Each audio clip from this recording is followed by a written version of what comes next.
Hi, my name is Doney, and this is probably gonna be on YouTube. I have no idea. So, 10 years ago-ish, maybe, right after I turned 10, I decided to start reading a bunch of visual novels as a 10-year-old, and it was a really dark point in my time on this earth. Just a lot of sitting inside reading hours and hours and hours of visual novels as a 10-year-old. And one of the ones I wanted to start was, well, here we are. And I never actually got much through it, and I never watched the anime because I always knew I'd come back and read it one day. So this is me doing that. So I'm just gonna record me going through this, and if I think this is worthy enough to go onto YouTube, then I guess I'll start uploading this to YouTube. But these are gonna be like long episodes, so I know none of you guys are gonna watch them. Hopefully the audio and stuff is good. I'll check on it after I finish recording this one, and maybe next episode will be better. Anyway, I have no idea what goes on in here.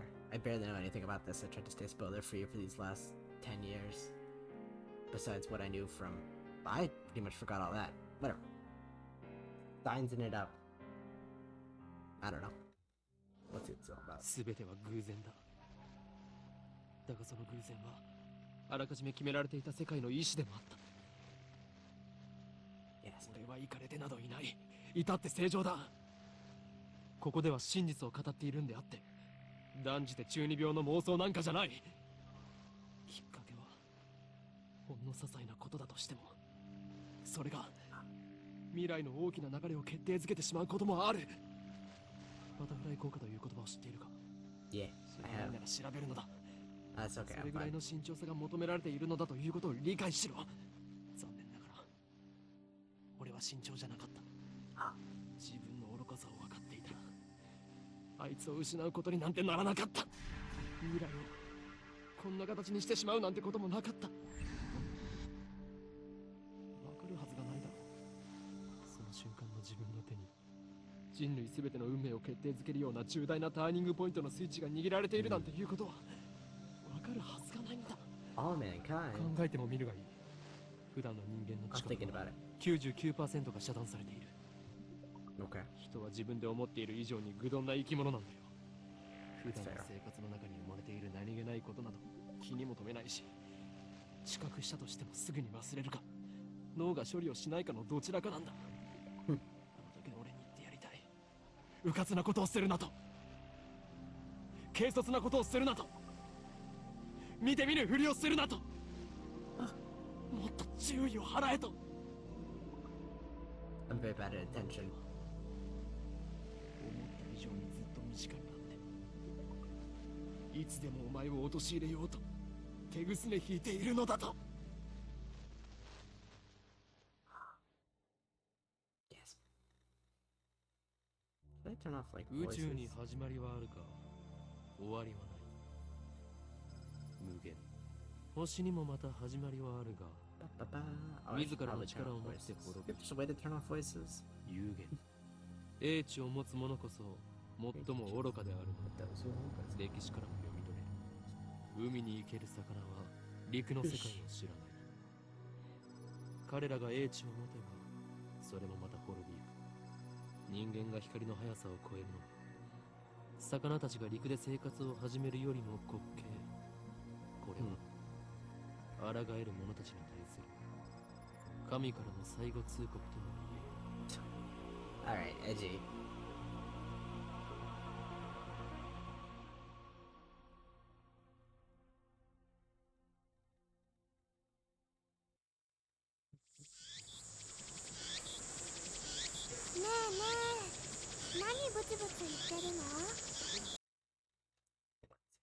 Let's see.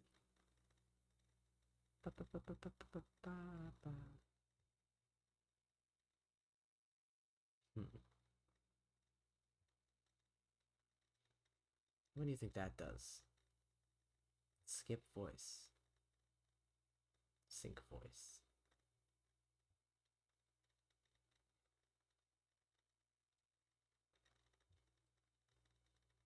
See what that does.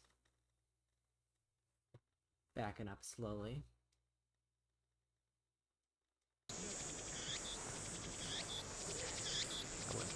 too loud? I hope it's not too loud. Kind of loud to me. Here, I'll do a precursory turning down of audio. Alright. Hopefully that's not too loud. I'll try to stay near my microphone. Hey, what are you mumbling about? There's no sound from the phone against my right ear, only silence. I'm baking in the summer sun. Sweat slowly slides down my chin and drips onto the asphalt. Oh no, my reading.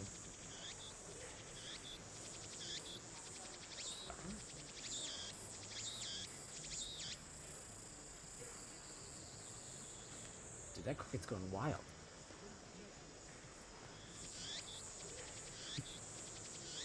Oh. Shut up. Who are you? Shut up. I want to read voices.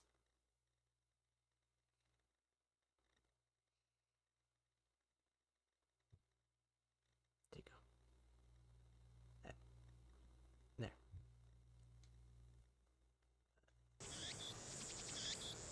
Ocarine, Arthur Ocarine. I did not say that in a girl voice. A girl was standing in front of me. She calls my name with an inquisitive tilt to her head. We are about to infiltrate deep into the enemy territory, yet despite the imminent risk of death, there is no hint of tension in her innocent, childlike features. I cover my phone's mouthpiece and turn to the girl with an index finger to my lips. Shut up. Shut up. Is it gonna do this long load every single time? It's kind of annoying. Annoying because I hear this dang cricket. You talking to someone? I nod and put my phone back to my ear. Still no sound from the other side. My contact is wise to maintain silence. The whole area could be bugged. No, I was just talking to someone. Everything's fine. I'm about to infiltrate the assembly hall. Still no reply. Looks like they just want my report. It's too dangerous to waste time talking here anyway. Yeah, Doctor, man, the worst part is I gotta start reading these names. I hope I don't mess up names. Yeah. Dr. Nakabachi got the jump on us, but I'll make sure he tells us everything. What? The organization is already on the move. I open my eyes wide to match my shocked tone. The girl turns toward me in surprise. I sigh, shaking my head as I rub my temples. I see. So that's the place at Steins Gate. Outside oh, dude, what the heck are these words? Oh no. Outside congruent.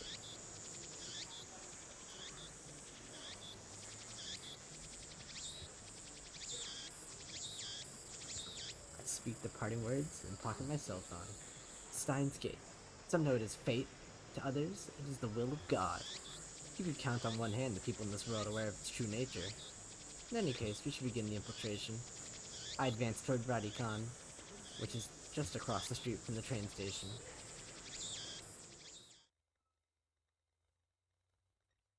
I hope my chair doesn't squeak a lot. I'm gonna be like tapping my foot. I'll try to fix these loading issues. I bet if I put it on my like regular computer and not my external hard drive, it'll do it. I'll have to make some space. Of course, this is enemy territory. I can't just stride through the front door like an average person. I bypass the elevators and escalators and head to the 8th floor by the stairwell. Look, there's little capsule machines. But I only make it to the 7th floor before I have to stop and rest. Who was that on the phone? Oh, look, her voice is very small in the background. The girl, China Mayuri, immediately resumes her conversation. She followed me all the way here, and she isn't even short of breath. I, on the other hand, am gasping for air with my hands down my knees. Who would have thought an 8th-story building would be so tall? I get it, man. I turn to Mayuri while wiping the sweat off my brow. Dude, you're close. You're so close. Were you this close before? If I told you, I'd have to kill you. Oh, wow. Thanks, Ocarine. Mayuri smiles happily and doesn't pry any further. As always, she's quick to understand my position. We've known each other since we were both little. Mayuri is 16, 2 years younger than me, so she's more like a little sister than a typical childhood friend. I've been looking out for her as long as I can remember.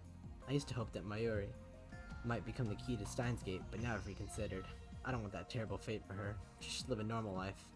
That is my present wish. We go.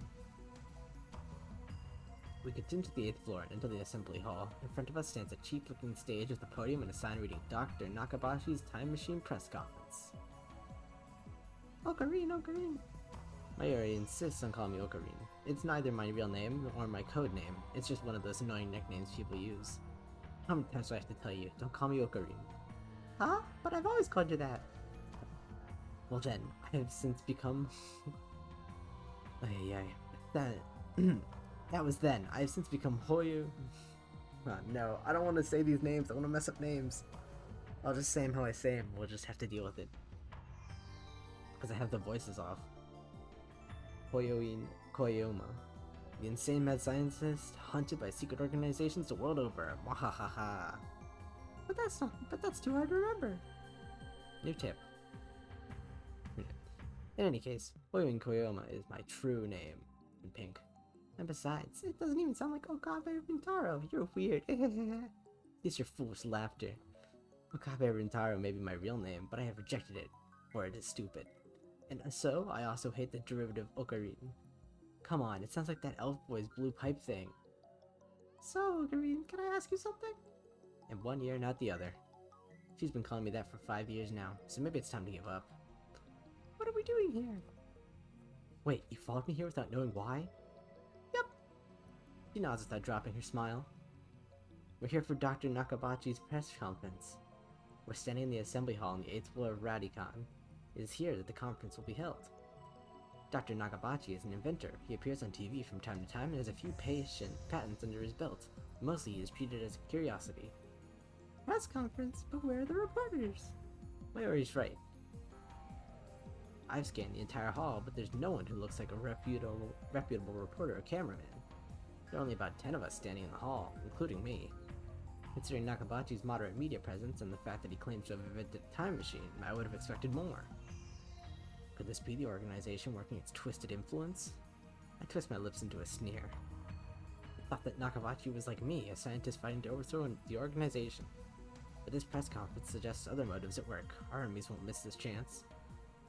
I prefer not to get wrapped up in his mess. Nevertheless, I'm interested in what he has to say. That's why I'm here, blowing an afternoon of my precious summer holiday.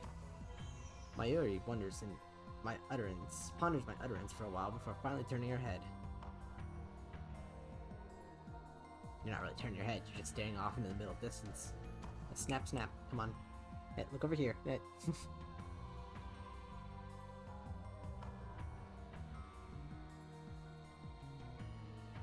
Where's my drink? I'll wait for this to load. Oh, you wrapped something? Is it his birthday too? I let out a sigh. Mayuri is known to not only make bad jokes, but to laugh at them too. Literally me. He's always been special. Alright, mean. Keep your guard up, Mayuri. I suspect this won't be a normal conference.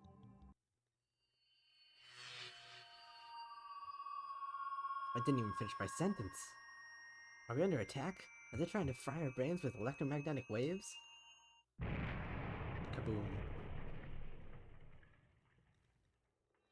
Dust falls from the ceiling as the floor shakes. We're definitely under attack. It's coming from above, but we're on the top floor. All that's above us is the roof. An earthquake? Is it magnitude 2? What does that magnitude mean again? No time to deal with Mayuri's confusion. Something's not right about this. I bolt out of the conference hall and run up the stairs to the roof, ignoring the no trespassing signs in my way. The door is open. Upon closer inspection, I realize that the lock's been broken. I open the door and see a billowing cloud of black smoke. There's some kind of phosphorescent dust sparkling in the air. An explosion? I can't believe it. Was it really an explosion? My heart is racing. Damn, I don't know what to do. Should I run away? But why an explosion? Terrorists? No, that doesn't fit. I mean, how do you explain that? What the? A strange machine is sitting in the middle of the roof. It's huge, maybe 3 meters tall, and looks kind of like a satellite. Did that thing cause the shaking just now? Who put it here? Was it Dr. Nakabachi? Is this part of his presentation? Impossible. Even if that were the case, how the hell would he get it up here? My head is bursting with questions. As I search for the courage to approach the machine, I think of a throng of reporters and building staff bursting the rooftop. They look just as confused as I am. Please stay back, everybody. And then a woman, who I assume is a staff member, appears to wave us back. The press conference will proceed as scheduled. Is she trying to hide something? Her response was unusually quick, almost like she's trying to keep me away from the device. I've got a nose for conspiracies, and this stinks of a cover-up. What are they hiding? What was that explosion? I want to know, but I shouldn't risk getting any closer. Turn and leave. But not because I'm scared or anything like that. Alright, didn't have to add that. Staff members led us all of us back to the 8th floor. Mayuri is nowhere to be seen. She's not in the event hall either. Find her on the 7th floor. Did she play with the capsule machines? She is. Several capsule play machines are lined up next to a plate reading Birthplace of the Japanese PC. She's gazing upon them with a wistful look. I breathe a sigh of relief and take out my phone. It's me. I've got a bad feeling about this. Something's happened and I have no idea what it is. Yeah, I know. Don't worry. I won't do anything to jeopardize the mission. Elsai Konguru. After I speak the words and hang up, I'm able to wipe the sweat from my forehead. My sweat is cold. Half of me hopes something will happen. The other half fears the same thing. I put away my phone and look back at Mayuri. She's still staring at those capsule toys. She doesn't seem to be worried about the explosion at all. I can't decide if she's level-headed or just airheaded. What are you doing? Well, I really want an Oopa. Just as I thought. Mayuri points to a capsule machine. The sign on the front reads Doneycatjr 3D character doll series. Doneycatjr is a popular anime series with its own card game spin-off, Doney Access Battlers. They even hold international tournaments. Oopa isn't the series Oopa is a series mascot character. It resembles an elliptical egg with limbs sticking out like some kind of deformed dog. It's what they call an ugly cute character. That's true. High school girls find these creatures adorable for some reason. Last year, an ugly frog character was the rage. Its name escapes me though. Your mother. Oh. Then go for it. I can't guarantee you'll get an Oopa though. Mayuri gives me a troubled smile. But Mayushi's all out of 100 yen coins. Mayushi is what Mayuri calls herself sometimes. According to her, it's supposed to have a star at the end. Mayushi... twinkle? But who really cares? So, can I borrow 100 yen, please? She holds her hands out with a look like a begging puppy. Looks like she was planning this from the very beginning. Well, at least she didn't say gimme. Do you think it's that easy, Mayuri? You get no money from me. Instead, I'll show you just how harsh life really is. I pull out a 100 yen coin, set into the machine slot, and spin the lever. I open the capsule and take out the contents. Mayuri leans forward eagerly to see what I got. It's an Oopa, and it's a metal Oopa. Is it rare? Super rare. While I examine the metal Oopa, a boy who was watching us tries his luck on the same Rynet machine. Ah, a normal Oopa. He looks at my metal Oopa in resentment. I turn to see Mayuri's sparkling eyes also fixated on the Oopa. Hey, high school girl, you're acting like a little kid. There you go. I give this creature of metal to you, Mayuri. Honestly, I don't want it. Are you sure, Okari? Name's Hong. I don't even know. I should probably turn on the voices again to figure out how you say that. Hoyoin Koyuma. Assuming that's how it's pronounced. Thank you, Okari. She doing it on purpose. Thank you all for coming to Dr. Nakabachi's Time Machine press conference. I hear the announcement from the floor above. Sounds like they're starting. Up we go. I head to the stairs, but Mayuri doesn't follow. Okay. Let's go, Mayuri. Just a sec, I gotta write my name. She's preoccupied with the metal Oopa, and go on ahead. Alright. Without further ado, I am pleased to introduce the inventor, Dr. Nakabachi. Please welcome him with a big round of applause. Clap, clap, clap, clap, clap. Dr. Nakabachi enters sparse applause. He walks up to the podium. He's already wearing a frown. For some reason, I can feel his irritation from here. I am Dr. Nakabachi. Thank you all for coming. Nakabachi takes the microphone and begins to speak, his voice brimming with confidence. Now then, ladies and gentlemen, allow me to begin with my theory of time travel, the greatest scientific breakthrough of the century. Dude, get your big eyes out of here, man. Did he really build a time machine? Mayuri appears after writing her name on the metal upa. She's a bit late in more ways than one. What did she think a time machine presentation would be about? Take another look around the room. There are about 20 people now, including us, but still no media presence to speak of. So this is the extent of Dr. Nakabachi's fame. No one believes he invented a time machine. I was interested in what he had to say, true, but my expectations were no higher than the rest of the onlookers. And a good thing they weren't. As he proceeds to explain his time machine design, my curiosity quickly turns to disappointment, then anger. Doctor! 2 exclamation points. My roar sounds to Nakabachi and draws the eye of every person in the room.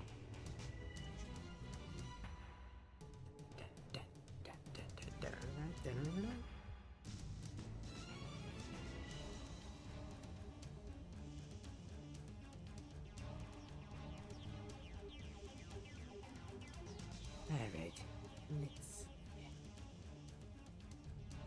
You took us for fools? Who the hell are you? Who the hell am I? Someone who knows you for a fraud, that's who. You stole your theory from Doneycatjr, and you call yourself an inventor? Someone throw this man out. You're the one we should throw out, Doctor. Have you no shame? You have no right to call yourself an inventor. Shut your mouth, you little pest. Ow. Just then, someone grabs my arm from behind. Quite convinced it's the official here to throw me out, I turn around to glare him down. Unhand me, you... Huh? Oh, it's... Oh. Dude, that manila folder's like soggy and wrinkled. Man, just stop grabbing that thing so hard, dang. It's a girl about my age. Her intense stare seems to challenge me. I take a step back. Her face looks somehow familiar. Where have I seen her before? Ah, we haven't met, but I know her face. It's Maisuke Kurisu. I think I said that right. I don't actually know. I didn't read that well. A few days ago, my friend Daru showed me a magazine article titled Girl Genius Gives Lecture in Akihabara. The article was about a 17-year-old girl who had just graduated from an American university. Her thesis was even published in a major scientific journal. Stupid ass boots. Why I got boots like that? Actually, I lied. They're cool, but you're gonna get like rug burn. Well, no, because she has the legs on. See, I always wear boots, but I always get like burns on my legs because I don't wear long enough socks. Girl Genius, Makise Kurisu, I recognize the stubborn-looking girl from her photograph. She's even wearing the exact same scowl. That's true. What business could such a genius have with me? She takes a quick look around the room, then turns back to me with a stern expression. Could you come with me? I don't actually know what to give her. Could you come with me for a moment? I don't know what voice. We'll pick out a voice as we go along. What's the attitude? She's obviously not staff, and there's no way that the Mahise Kurisu would be working with someone like Dr. Nakabachi. Which means, no! You're with the organization? Huh? If their tendrils have gotten this far, then maybe I've made a grave mistake. Stop fooling around and come with me. My appearance has already attracted too much attention. Nakabachi in particular looks like he wants to rip my head off. It must be mortifying to be exposed as a fraud by a bright young man like myself. Alright, calm down, man. Anyway, I mustn't draw any more attention to myself. If the organization gets wind of my presence here, it could endanger Mayuri, to say nothing of these ignorant civilians. I let Makise Kurisu lead me out of the assembly hall. I'm sorry, my hair's probably squeaking. Try anything and people are sure to notice. What will your superiors say then? What are you talking about? She glares at me, quite fiercely at that. Attractive though she may be, there is no innocence in her eyes. A beautiful agent, unmatched in cruelty. My heart beats in exhilaration from the danger. Looks like chaos really does get my blood pumping. Hehehe. I just need to ask you something. What makes you think I'll answer? I know how the organization operates. What's with this organization stuff? Instead of answering, I take out my phone and put it in my ear. Dude, Mayuri was the special one. Dude, what the fuck are you doing? It's me. I've been caught by an organization agent. Yes, it's my Makise Kurisu. She's a dangerous one. No, it's fine. I'll find a way to... Kurisu suddenly snatches the phone from my hand. What skill? I didn't have time to react. What are you doing? Huh? Your phone's off. Who are you talking to? Her eyes pierce deep into my soul. I quickly look away. She's good. Is she trying to attack my sense of identity in order to cause a mental break? Recover. This is enough to sway me. Your techniques don't work on me, but I'll tell you anyway. There's nowhere in your phone. It's designed to deactivate the moment it leaves my hand. Wahahaha. Such measures are necessary to maintain secrecy. I know things like that could get me killed. I quickly retrieve my phone and wipe the cold sweat off my forehead. Oof, that was close. So you talk to yourself. This is bad. Ornery methods don't work on Makise Kurisu, the genius girl. On the contrary, she's the one psyching me out. Damn, looks like I'll have to make a tactical retreat. If I can just find an opening.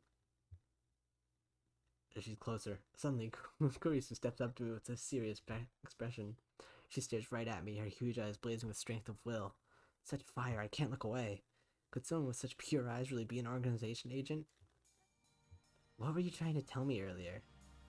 Earlier? What are you talking about? About 15 minutes ago, before the conference started. Nonsense, this is the first time we've met.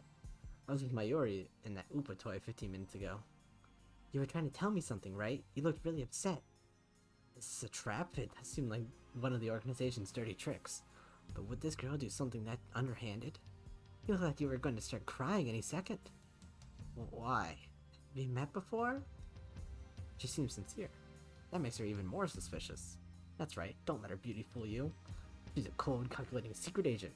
If I show the slightest vulnerability, I'm done for. How do you know my name? My knowledge has no limits.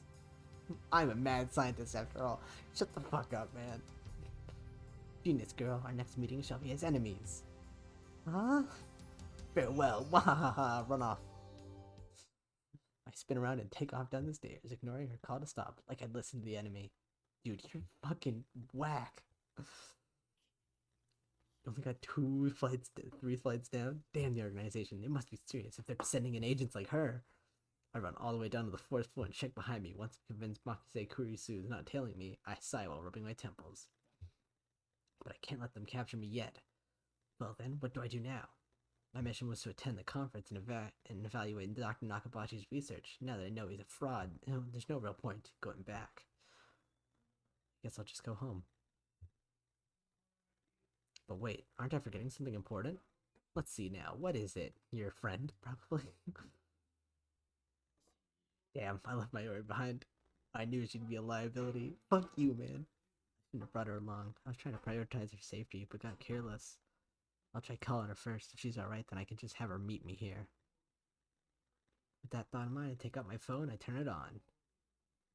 And it rings just as I do. You've got mail. My roommates are home. I hope that's not picking up. Dun, dun, dun, dun, dun, dun, dun, dun.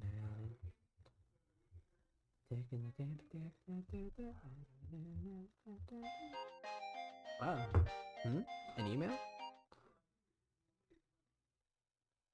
Not just a regular email, there's a video attached. It's from an unknown address. I open the video file with some trepidation. There's nothing but noise. Is this a prank or some sort of Makise Kurisu style attack? Maybe the noise some sort of make people go crazy frequency. No, wait, I don't remember giving her my mail address, so I'm probably just thinking too hard. I curse myself for being gullible enough to play the video. I have more pressing matters to deal with anyway.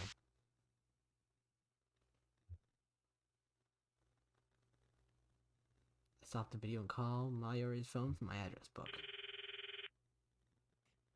Damn, Mayuri, I want to pick up. Looks like I'll have to go back to the assembly hall. But things will get messy if I bump heads with Makise Kurisu again.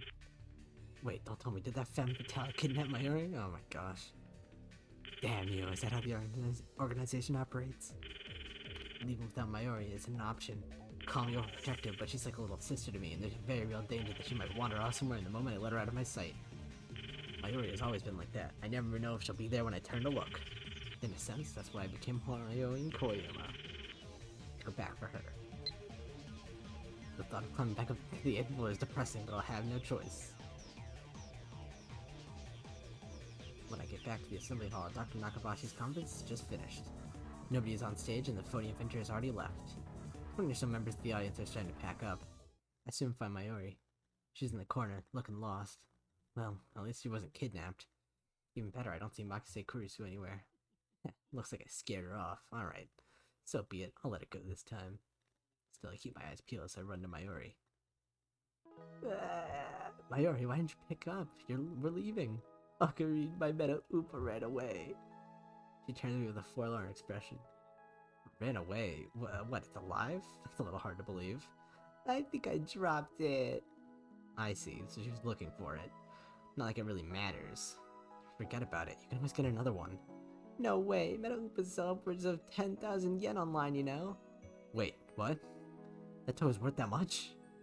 Think, Mayuri, where'd you drop it? I don't know, that's why I'm looking, and even if we find it, you can't sell it, okay?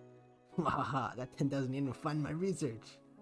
I said you can't sell it, it even has Mayushi's name on it. Well, it does. Thus begins our search for the Meta Oopa. Oopa, come out, whatever you are. Mayuri tries calling its name. I don't know if she truly expects a response. By the way, Tuturu is Mario's catchphrase. It means, actually, I've never bothered to ask what it means. Anyway, the Meta Oopa is nowhere to be found. Maybe she didn't drop it in the assembly hall, but on the 7th floor landing near the capsule toy machines. Another possibility is that someone with an eye for rare items pilfered it. Just imagining the smug grin on that person's face makes me writhe in envy. What kind of man steals a helpless girl's toy? Is there nothing in his heart but the lust for money? Hey. Wait a second. Sounds like someone else I know. That guy on the left has some nice headphones. Kinda miss when headphones look like that. Project of the time. Sounds like you, Guri. Whoa, wasn't expecting that from Mayuri.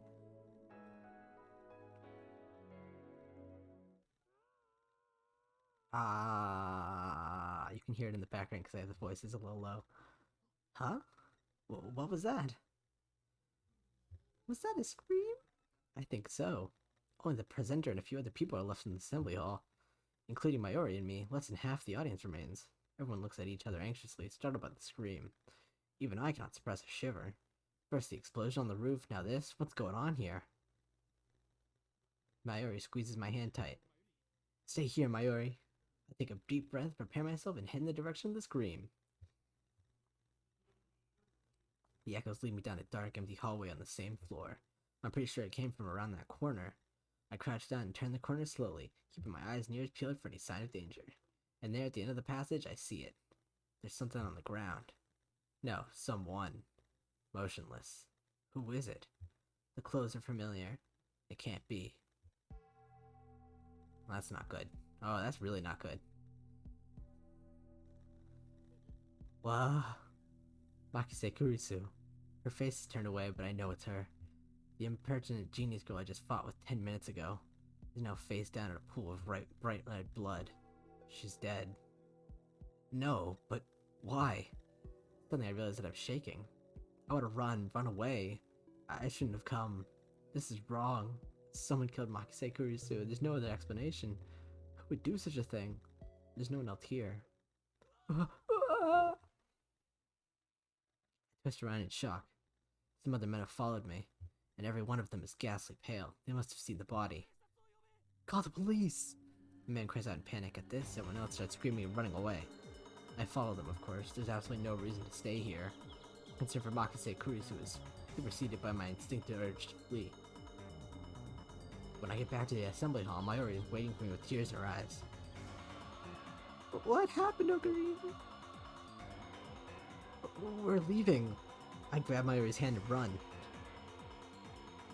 I raced down the stairs, trying to drive the image of Kurisu's dead body from my mind, but I can't. The redness of her blood is burned into my mind, more than inside of the body itself. That was my first time seeing a dead body. Is this what it's like? When I realized that she was dead, I felt chilling terror and a surge of nausea. But that was all I felt, fear and disgust. Couldn't there be something more? I guess I just didn't know her that well. I get the feeling we might know her a lot more by the end of this. That's just me. Well, at least it isn't the crickets anymore.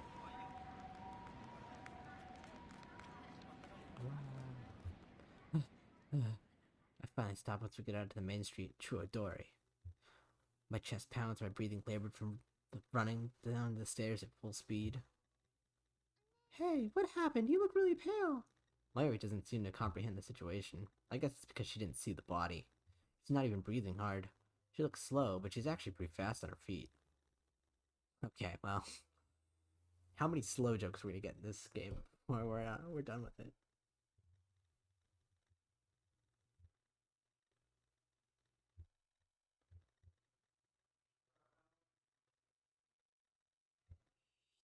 Someone died. Eh? I take several deep breaths. The color of that blood still stains my brain, but I've calmed down a bit. Akase Kurisu is dead, and I don't know who the killer is. Sirens in the distance. I guess an ambulance will be here soon. Then the police will arrive, and this area will become a crime scene. Maybe I should turn on voices. I don't know. In next part, I'm going to turn on voices, but for now we're going to see my reading skills. But for now, the crowds milling through Akihabara have no idea what has happened.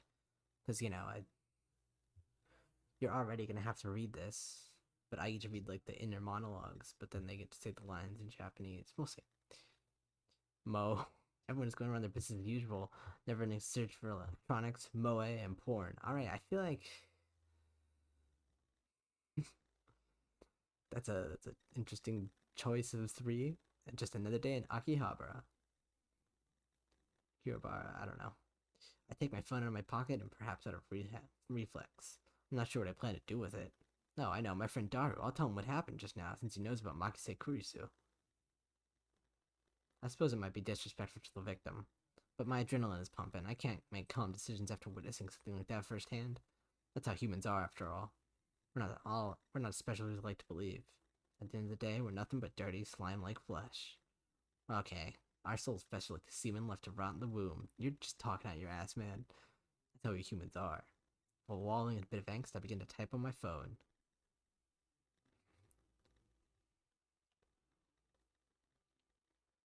Guess who got the victory royale?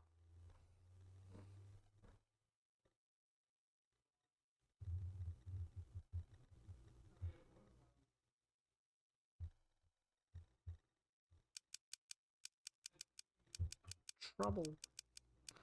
Someone stabbed Makise Kurisu. Looked bad. Yeah. Hope she's okay. Don't know who. Well, there you go. I could have just read it after that. I don't know if she was stabbed. That just seems like the most logical explanation given the amount of blood and the absence of a gunshot. On the other hand, I didn't write that she was dead, even though I'm pretty sure she was. Can't exactly explain why I didn't. If I had to say, I guess I felt like writing it down would set it in stone. It might make me feel guilty as well. Thought brings a smirk to my face. It's not like I'm the one who killed her. Why should I feel guilty? I just saw someone's death up close, and only a few minutes later I'm smiling. Am I really that cruel and cold? Well, hopefully not. Well, I'm a fiendish mad scientist, so it suits me. Alright, man. I finished typing and pressed my thumb over the send button. And then, I press down. Sending. Okay.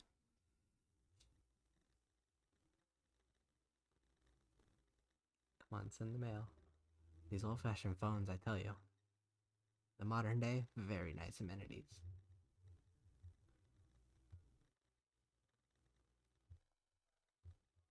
Loading screen. Yeah, hi.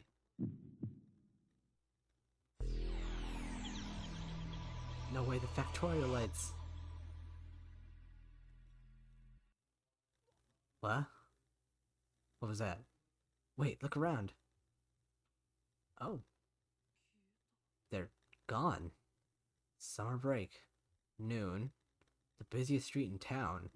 Just now, thousands of pedestrians vanished into thin air. Is this a dream? Am I hallucinating? I don't know, but they're gone. I saw them vanish with my own two eyes. I stand petrified, speechless and alone on the empty street. Desperate to find anyone, I look up. And there, at the top of Radicon, sticking out from the 8th floor event hall where we just were. Oh. It's a crashed satellite. Huh. Egads. Ah, the intro. Classic.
I'm just vibing.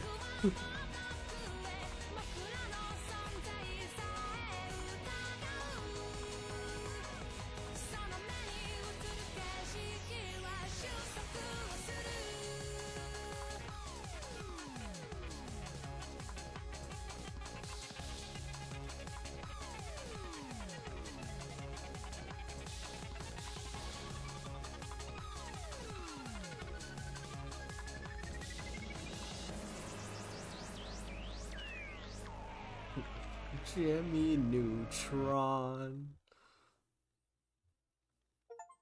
Oh wow, Steam achievement. Chapter 1, Time Travel Paranoia. Hey, you, can you see us? Why won't you answer? I'm asking you a question. Yes, you on the other side of the monitor. Hi, it's me. Your silence only strengthens my hypothesis. I wasn't silent. I suppose that from your perspective it appears that we are the ones inside the monitor. But that's where you're wrong. For it is you who are inside. Your reality is nothing but lies and shadows. Naturally, that includes you, too. True, reality is on this side of the screen. Don't believe me? I don't blame you if you are those who can handle the truth. But no matter, I shall speak in simpler terms, easy enough for even you to understand. This is the Future Gadget Laboratory, located in the Akihabara district of Tokyo. We call it simply the Lab. Our purpose is to shatter the system and plunge the world into chaos. Really? You shouldn't do bad things, Ocarine. Quiet, I'm a mad scientist, remember? From the station, head down to Truodori until you reach Suhirocho Station. Then take a left on the Kuramaibashi Dori. In the alleyway before the traffic light, you'll find the run-down Ohiyama building. The lab is on the second floor. On the first floor is a store of ill repute called the Brawn Tube Workshop. You can't miss it. It deals exclusively in CRT monitors of all things. Can you imagine? Even in the heart of Akihabara's electric town, the demand for CRTs is practically non-existent. But the proprietor of the Brawn Tube Workshop, Tenoji, is also the owner of the building. That's how he can afford to maintain his ridiculously niche hobby shop even as the land value continues to rise. He may seem a rough sport, but he was no match for my charisma. Now the entire second floor is buying for next to nothing. Wahahaha. I digress. The Future Gadget Laboratory is currently experiencing a severe shortage of manpower. Welcome dedicated scientists from all fields to apply. At present, our researchers are... Ocarine. You gotta have to say lab mems, not researchers. Our lab mems, laboratory members, are 3. I am the founder of the Future Gadget Lab, lab mem number 001, the insane mad scientist, Hoyoin Koyoma. Ocarine is cuter though. Next we have our resident cosplayer and only female member, lab mem number 002, Shina Mayuri. Call me Mayushi. I like making costumes more than wearing them. And last we have our resident super hacker, lab mem number 003, Hashida Itaru. Stop calling me that, it's super hacker, duh. Here at the Future Gadget Laboratory, we devote ourselves to the art of invention. For details, see our lab's homepage. Our top priority, of course, is to develop weapons for the war with the Dark Dominion, but that research has spawned a number of offshoot inventions. In fact, that's all it spawned. Our arsenal of future gadgets is up to 8, but this is just the beginning. I have a total of 108 inventions to create. Like in that tennis manga, right? I get it. No, it's the number of earthly desires of mortals, you channel junkie. And I thought I told you not to interrupt me when I'm talking. Yeah, wouldn't want to interrupt you talking to yourself. I'm not talking to myself. Can't you see I'm talking to the person behind the monitor? Ah, he just grinned. What are you grinning about? Damn, you don't even exist outside that monitor. Just say don't look at me. I don't think that's gonna work. It appears our attempts to communicate have failed. It's sad to see someone so deeply in denial of reality. Maybe they'll think we're in the game. I doubt it's even occurred to them. But aren't your 2D girlfriends the same way? That's different. Those girls are my wives. Nobody cares about your harem. But Mayushi touched upon a very interesting theme, you know. What if we're actually just characters in a game? Any way we can know for sure? No. Come on. Such questions are meaningless. Our time is better spent thinking of ways to destroy the system. Nice tuning, bro. Ah, got your ass. Step back from the monitor. Displayed on the screen is the ugly, cute creature, Alpaca Man. This is a game called Alpaca Man 2, where you speak to Alpaca Man via microphone and watch him react. The game exploded in popularity when it was released 10 years ago, but personally, I find only the ugly part of Ugly Cute to be true. I bought it yesterday, 500 yen used, headset included. I turned to Daru with a menacing glare. Send it, Haka. I'm no Tsunubio patient. I sweep my hair back and flash a devilish grin. I'm Hoyoi Koyoma. That's your character's name, right? Oh, Daru, your communication skills are beyond repair. I'll have you know I go to a ton of offline meets. I'm always the life of the party. That sounds about right. This fat, bespectacled guy is my brother in arms and right-hand man. Ashira Itaru, nickname Daru. He's a hardcore otaku. You can always find him in front of the computer playing games and watching anime. He has 2D wives on whom he cheats with 3D maids. I don't agree with his preferences, but to him, anything's fine as long as it's moe. He's the reliable and skilled partner who brings my ideas to fruition. Despite his insistence that software is his forte, he shows remarkable aptitude with hardware as well. Ugh. Reading. Ow, the needle bit my finger. Over here, nursing a pricked finger, we have Shina Mayuri, a 16-year-old high school student. If you can believe it, I've known her since we were both small. That's no Otaku, nowhere near Daru's level though. This ditzy girl is in charge of the lab's official costume division, for women, and today she's breaking in costumes at a usual leisurely pace. Why does the Future Gadget Laboratory need costumes for women? It doesn't. The truth is that Mayuri is completely useless. Still, there's no way I would ever kick her out. After all, she was the first one to join the Future Gadget Laboratory. I still remember the day Mayuri first came to the lab. It was spring. She said to me, Mayushi is Okarin's hostage! I belong here! Oh, you just saying that? Okay. Well, that certainly was cryptic. But her offer was my salvation. She was the first to join me on my magnificent quest. She saved me from a solitary life on the run from the organization. I will never forget her kindness. Mayuri doesn't have to be useful. Her being here is enough. So, did Alpaca Man say anything? Nope, nothing. The human face back inside the monitor was completely unresponsive. So unresponsive you'd think the game was bugged. Whatever, I give up. Never again will I play this boring game. Damn antisocial alpaca. I curse his name and smack the TV. As soon as I do... The TV makes it sound like it's shorted, and then the screen goes blank. I change the channel. Nothing. Check the power cable. Nothing. Whack it again. Nothing. Well, I guess it's broken. Damn. This crummy TV is on the lease from the barroom tube workshop downstairs. It's probably just old. You made Mr. Alpaca angry! Damn, I'll have to get it repaired later. I turn off the TV and lie down on the couch. I'm fed up with the humidity of Japanese summers. I stare at the conspicuous stain on the ceiling while fanning myself. Close my eyes, and what naturally comes to mind is that impossible scene I saw an hour ago. They're gone. As I left Radicon, everyone vanished before my eyes. I can't explain it. And it wasn't just the people on the street. The people in the stores, gone. In the restaurants, gone. Even the cars vanished, drivers and all. And it all happened in the blink of an eye. Suddenly an empty city spread before me. I could still hear the music from the stores, but those catchy melodies were the only sounds of life remaining. Heat was rising from the asphalt in waves, but I felt only a cold chill down my spine. I just stood there, breathless until... What's wrong? Mayuri's voice brought me back to reality. I almost said her nickname. Mayuri hadn't disappeared.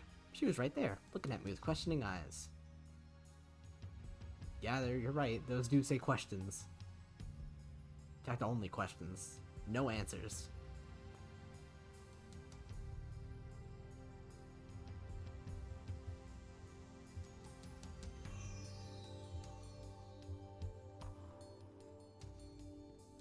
Everyone disappeared just now, right? Huh?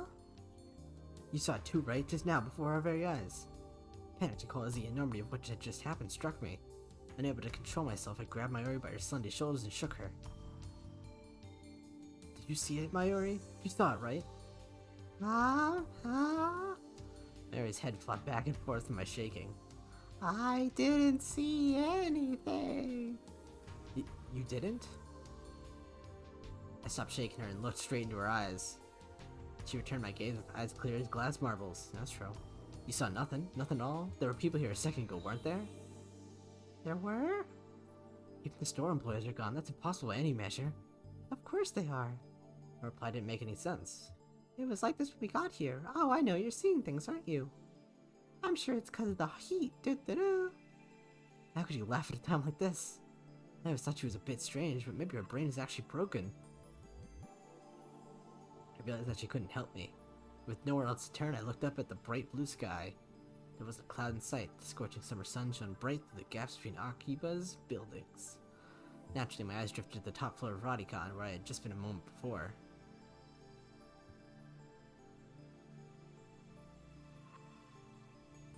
There it was, an enormous machine. Some kind of satellite, embedded in the roof of the building where, not 5 minutes before, I had found Makise Kurisu's body in a pool of blood. What happened to her? Just before everyone disappeared, I could have sworn I heard an ambulance sirens. Makise Kurisu might still be in that dark, narrow passageway, cold, bloody, and alone. The thought disturbed me, but the question at the forefront of my mind was... What the hell is that satellite doing there? Right before Dr. Nakabachi's presentation, the building looked like a bomb had exploded. The roof door lock had been broken, and beyond it someone had placed a satellite-like machine shredded in smoke and glowing dust. When I first saw it, the satellite was on the rooftop, but that's not what I was seeing now. The satellite had penetrated the top floor of the building, obliterating the room where Dr. Nakabachi's press conference had been held. It must have fallen out of orbit without burning up in the atmosphere somehow. I knew it was crazy, but what other explanation could there be? The real question was, when did that happen? Mayuri, about that satellite. Oh? Wait, come on. Get with it, get the program. Looking at me with those dead eyes. Well, life eyes. There's a lot of life in those eyes. Not really dead. Yep, what a surprise, huh? What do you mean, what a surprise? It made a huge kaplow sound. Huge kaplow. It certainly did make a sound, but I don't think it was kaplow. I'd say it was more like Did that satellite fall out of the sky? Did it? Do you think any aliens were on board? Had I lost my mind? What I had seen didn't match at all with what Mayuri was saying. Suddenly nothing seemed real. Had I dreamt it all? Hey, you two. Just then a uniformed policeman ran up to us, his expression stern. What do you think you're doing here? This area's off limits. You have to leave. We're sorry. First, my good man, let's call you Officer A. I have one question. Officer A? Tons of people would just vanish. You saw it too, didn't you? What are you talking about? Get out of here. I was quickly losing confidence in my own memories. I decided to tell him about Makise Kurisu to get him to call an ambulance, but before I could... Look, I don't have time for your nonsense. The policeman took me by the upper arm and said... No one got stabbed at Radicon. What? How can you say that with such certainty? While I was still trying to comprehend the situation, the policeman forcibly led us away. We were exported to the UPX and released. There were people at the UPX like usual. Actually, there were far more people than usual. The place was packed. Just as Officer A had said, Trudori had been blockaded by police so nobody could enter. There was nothing we could do, so we headed back to the lab.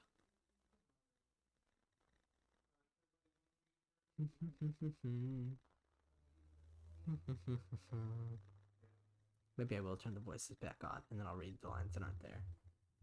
Because I don't think they've been reading all the lines out. We'll see. And that brings us to the present. I'm baffled. Did the whole hour since the beginning of Nakabachi's presentation really happen? I check online for any news. The net is buzzing about the mysterious machine that crashed into Radicon. All of the major stations in Tokyo, even Toad TV, are writing special bulletins about it. Fortunately, it doesn't look like anyone was hurt, but Chodora is still closed off. Akihabara station is jammed with reporters and curious onlookers. Nobody has mentioned anything about the disappearance of thousands of people from Akibaba's streets, nor about Makise Kurisu's murder. It's all a mystery. A mystery? What are those guys talking about? My roommates outside.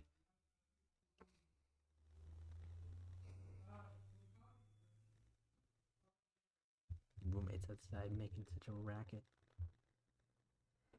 Shaking my fist at them.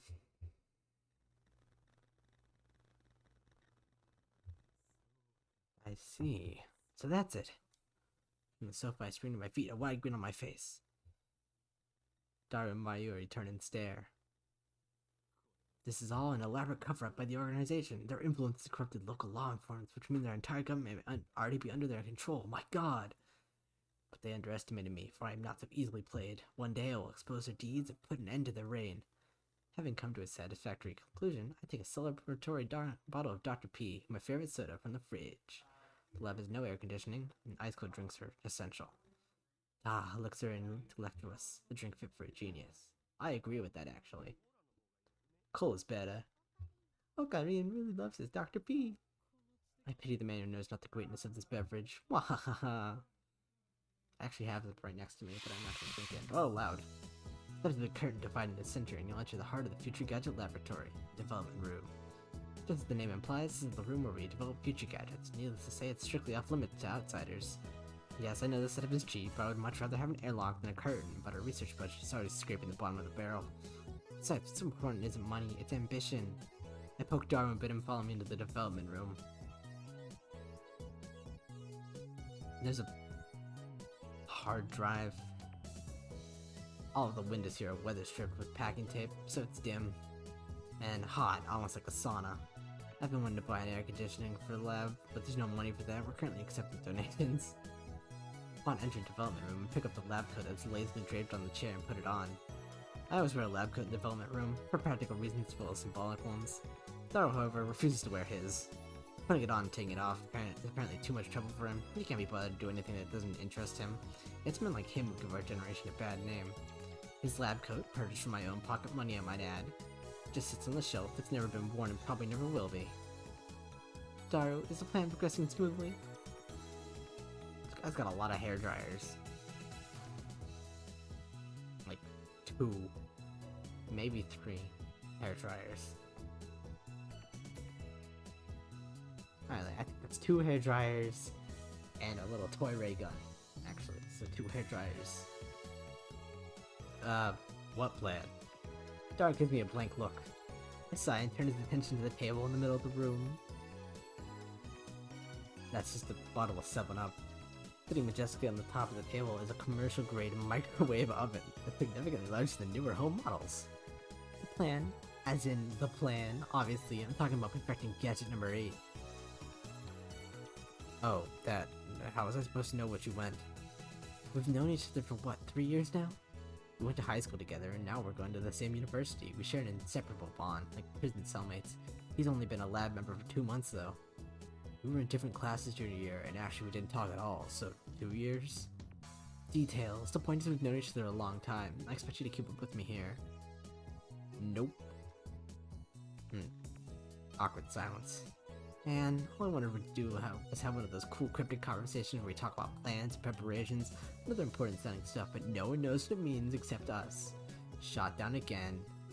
So, are we any closer to figuring out what's wrong with gadget number 8? Not yet. So far, the Future Gadget Laboratory has completed a total of 8 inventions. As I explained to Alpaca Man, the lab's primary goal is to develop weapons for the war against the Dark Dominion, led by the organization that rules the world from the shadows. At present, we haven't completed any inventions of that sort. On the contrary, we haven't even figured out what we should make. But along the way, we have managed to create some ingenious future-ish gadgets as a byproduct for our research. It's the fundamental truth of science that great inventions are often created by accidents. In other words, serendipity. Allow me to introduce our glorious future gadgets. Gadget number 1, the bit particle gun. Gadget number 2, the bamboo helicam. Gadget number 3, could this be Aurora? Gadget number 4, mode snake. Gadget number 5, once again I made a worthless object by Goemon. I feel like a lot of these are Doraemon. Gadget number 6, the Silo Moon Saber. Gadget number 7, Ghost in the Ball. They can all be seen on the website Darame, so feature ads upon the product of a mad scientist's genius. I'll be sure to, man.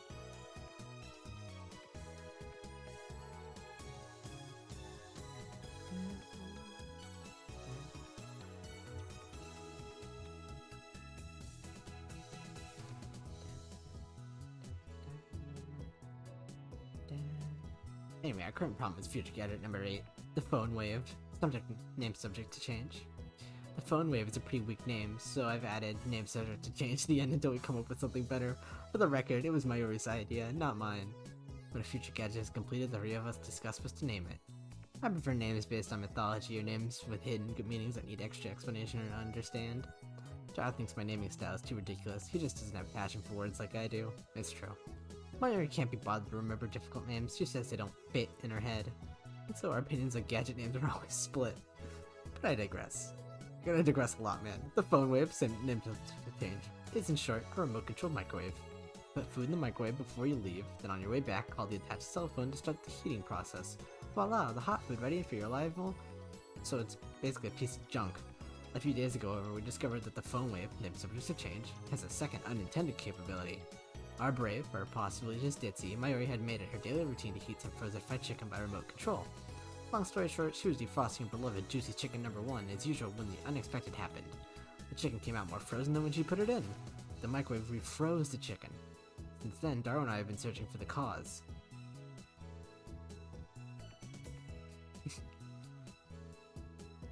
Dun, dun, dun. Dun, dun.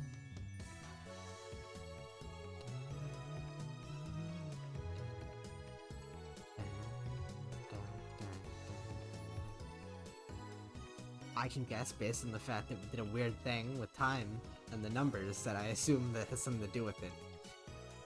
We tried copying what Mayoshi did, but we just can't reproduce the freezing phenomenon. And when we tried to freeze a banana, it turned out really weird. I just don't get it. Darwin, now looking completely fed up with the heat, starts fanning himself with his shirt. I know what he means by really weird. Let's see if we can't make it happen again. Mayuri, bring forth the bananas. Aren't you gonna turn them into gel bananas again? It's been bugging me, Mayoshi. Can you stop calling them gel bananas? But gel bananas are gel bananas! I take the bananas from Mayuri and stick the whole bunch into the phone wave, name subject to change. Why do we have to use the whole bunch? It's a waste of food! It is. Your stinginess could cost the battle with the organization. That's fine with me, Mayoshi always barely the bananas, and now Mayoshi can't eat a single one! Next time, only do 1 banana. But I already put the whole bunch in, so ignore hungry complaints. The phone wave, name subject to change, is simple to use. It's a microwave with a phone taped on. The number is already in my address book, so I just need to call the phone wave. Now, where did I put my phone? I checked my pants and coat pockets. Now, where did I put my phone? I checked my pants and coat pockets. Now, where did I put my phone? I checked my pants and coat pockets. Let's press the phone triggers button and call the cell phone. Make a call to the phone wave, name subject to change. It allows to confirm the control settings from config of the system menu. Now, where did I put my phone? I gotta figure out what I'm doing here. Oh, wow. Oh, man, am I gonna have to read through all of these? Do it later. Let's see. Which one's the phone button again? Trigger? Trigger? Oh, it's probably the trigger, isn't it? That makes sense. My fault.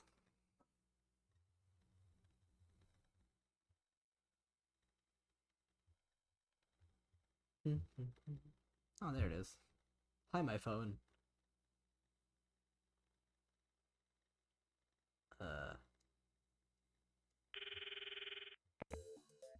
I'm connected. Hello, this is the fun wave name subject to change. This is the voice of Mayushi's guidance. The system Daru programmed to operate the phone wave. Oh, she needs guidance. Do you hear Mayushi's voice? Be quiet, I'm trying to listen. You can operate the timer from this menu. She's doing a robot voice. After pushing the pound button, please enter the heating time in seconds. For example, press pound 60 for 1 minute. For 2 minutes, press pound 120. Entering the command properly will cause the phone wave name subject to change to function like a normal microwave. Instead, we're going to deliberately mess up and enter 120. Yeah. Beep. Oh. Beep, beep, beep, beep. That should do it. This method was originally a simple mistake on Mayuri's part, but it somehow starts the freezing process. The phone wave, named subject to change, comes to life. The turntable begins to rotate. Nice turntable, right? It's even spinning backwards. Backwards? I never noticed that. That might have serious implications if we look at quantum critical behavior driven by Hund's rule. Yeah, no. Not Hund's rule? No. Okay. The three of us wait and stare at the spinning bananas. After 120 seconds pass, the microwave chimes. Mayuri takes the bananas out. Go bananas are ready!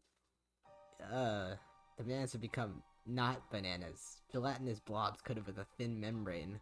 After Mayuri discovered that the phone wave, named subject to change, had a freezing function, we attempted to freeze a bunch of bananas. This is what happened. It just gets more confusing each time. Daru, you wouldn't mind eating one of these, would you? Of course you wouldn't. It's for science. Your science sacrifice forever be remembered. They look really nasty. The taste doesn't matter. What matters is that you eat it. Come on, Daru. No need to be shy. Break a leg or a stomach. Go for it.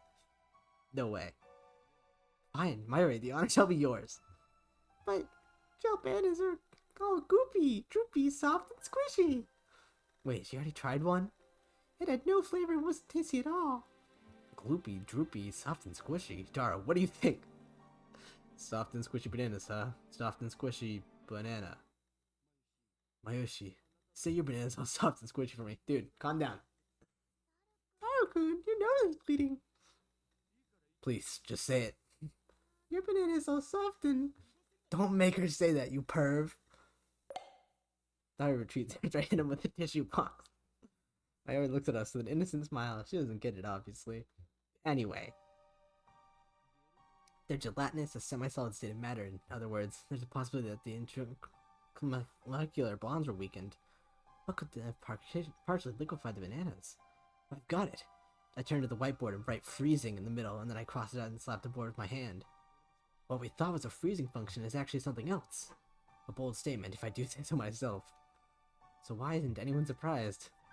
Now's the time to shout, well, what do you say? Come on, don't be shy. Their reactions are pathetically weak. Well, we probably didn't even understand half of what I said.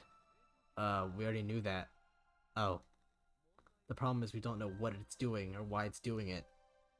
If it's the opposite of freezing, then couldn't it be thawing them? What a silly question, Mayuri. Now you're describing the normal microwave. Then what is it? We don't know, and that's the problem. He's right. To be honest, I haven't a clue. In any case, there's nothing we can do about it now. It's time for Daru and I to head to Dburu. We're just gonna take a seminar at ATF, and we have to be there as part of our studies at Tokyo Doney University. Summer credits, basically. We have to attend the seminar and write a report. Come to think of it, what's today's seminar about again? I looked it up before the summer holiday began. I should have written it down.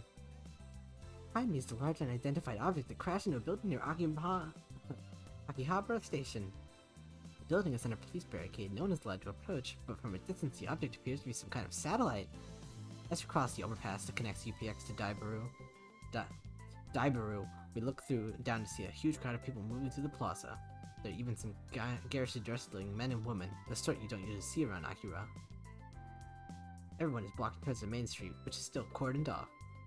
Daru, aren't you gonna check out Radican? No point. Can't get close. I've been following the news online though.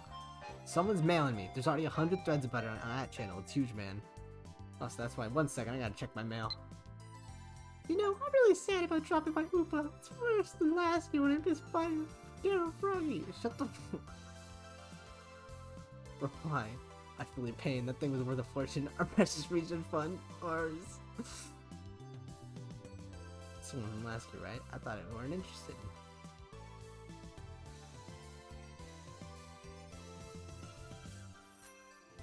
We'll see if we can find any funny words in the text. Fuck. Feel.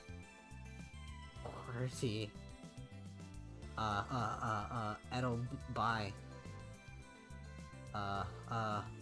Stick with me. But. You've. Gere. Oi. Ichibe. I don't know, I'm wasting time. Can I change wallpaper? I like blue.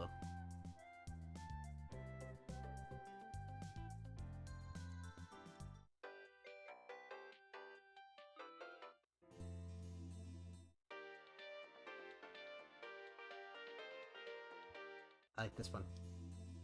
Can I get an achievement for that? Okay.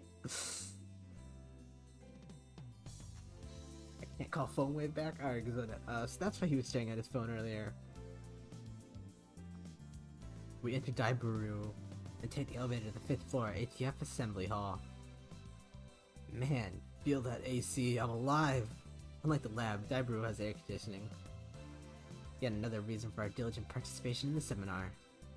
About the phone wave name subject to change, I might have found our answer. You know that name subject to change thing is really annoying. I won't give in that easily, even if no other lab members use name subject to change. I will carry it on until the day we decide its true name. Now's not the time. So, what's your latest ridiculous theory?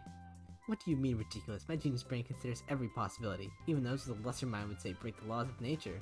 Don't you dare call that ridiculous. So basically you're just pulling stuff out of your ass. You don't call that science. Daru, I have a hunch that this phone wave name subject to change may be the key to opening Steins gate. How's that? Steins what? You lost me back at ridiculous, man. Time signals our arrival on the 5th floor. The elevator doors open slowly. As we step out of the elevator... Ah! I bump into someone. I quickly grab the person's shoulder to keep them from falling. I'm sorry. Oh. Well... It's a girl. And I recognize her. You... Impossible. Chills run down my spine. I stared at her face in disbelief. I saw this girl just 3 hours ago. Makise Kurisu! Is there something wrong? Kurisu frowns and tries to back away, but I don't let go of her shoulder. My grip tightens. Ow! You should be dead. Why are you here? Dude, don't just say that. There's people. And you're even...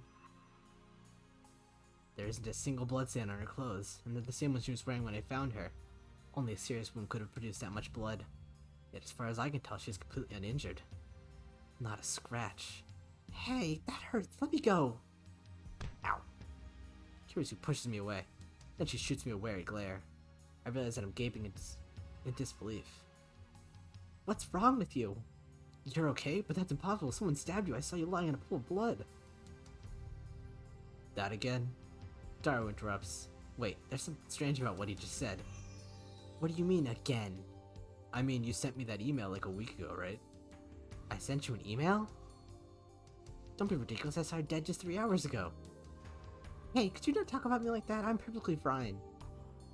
You know, that message was kind of weird. It was dated a week after I got it, which means it came from the future. It came from the future?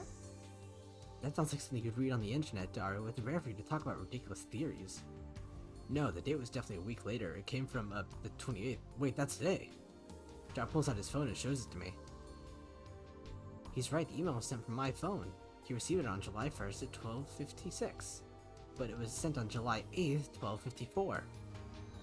It was split into 3 mails. Someone stabbed... Bed, Makise... Kurisu, don't... Why did I send such a short message in 3 parts? It looks like the 3rd email got cut off. I do recognize the content, though. This is the email I sent you 3 hours ago. But I sent 1 mail, not 3, and there should be more text. Did Dara really get this a week ago? Interesting. Suddenly, Kirisu was standing next to me, peering intently at the screen of Dara's phone. Oh, right, the email's not important. Well, maybe it is, but not right now. The real question is why she's still alive. Is she an illusion? No, an evil spirit? Am I haunted? I don't believe in such unscientific drivel. I'm a mad scientist. I timidly reach out to Kirisu's face. My fingertips stroke her hair. Feels silky. Dude, you're fucking batshit, man. Don't do this to people. Quite the cuticles. Substance. She has substance. Of course, she's not a ghost. How silly of me. Ocarina, I don't think that's a good idea. You're gonna get punched in the fucking face, man. I poke Kirisu's cheek with my finger. Such softness. Dead bodies don't feel like this. Not that I've ever touched one. Hey. Wait a minute. We already touched when I bumped into her coming out of the elevator. I even grabbed her shoulder before getting pushed away.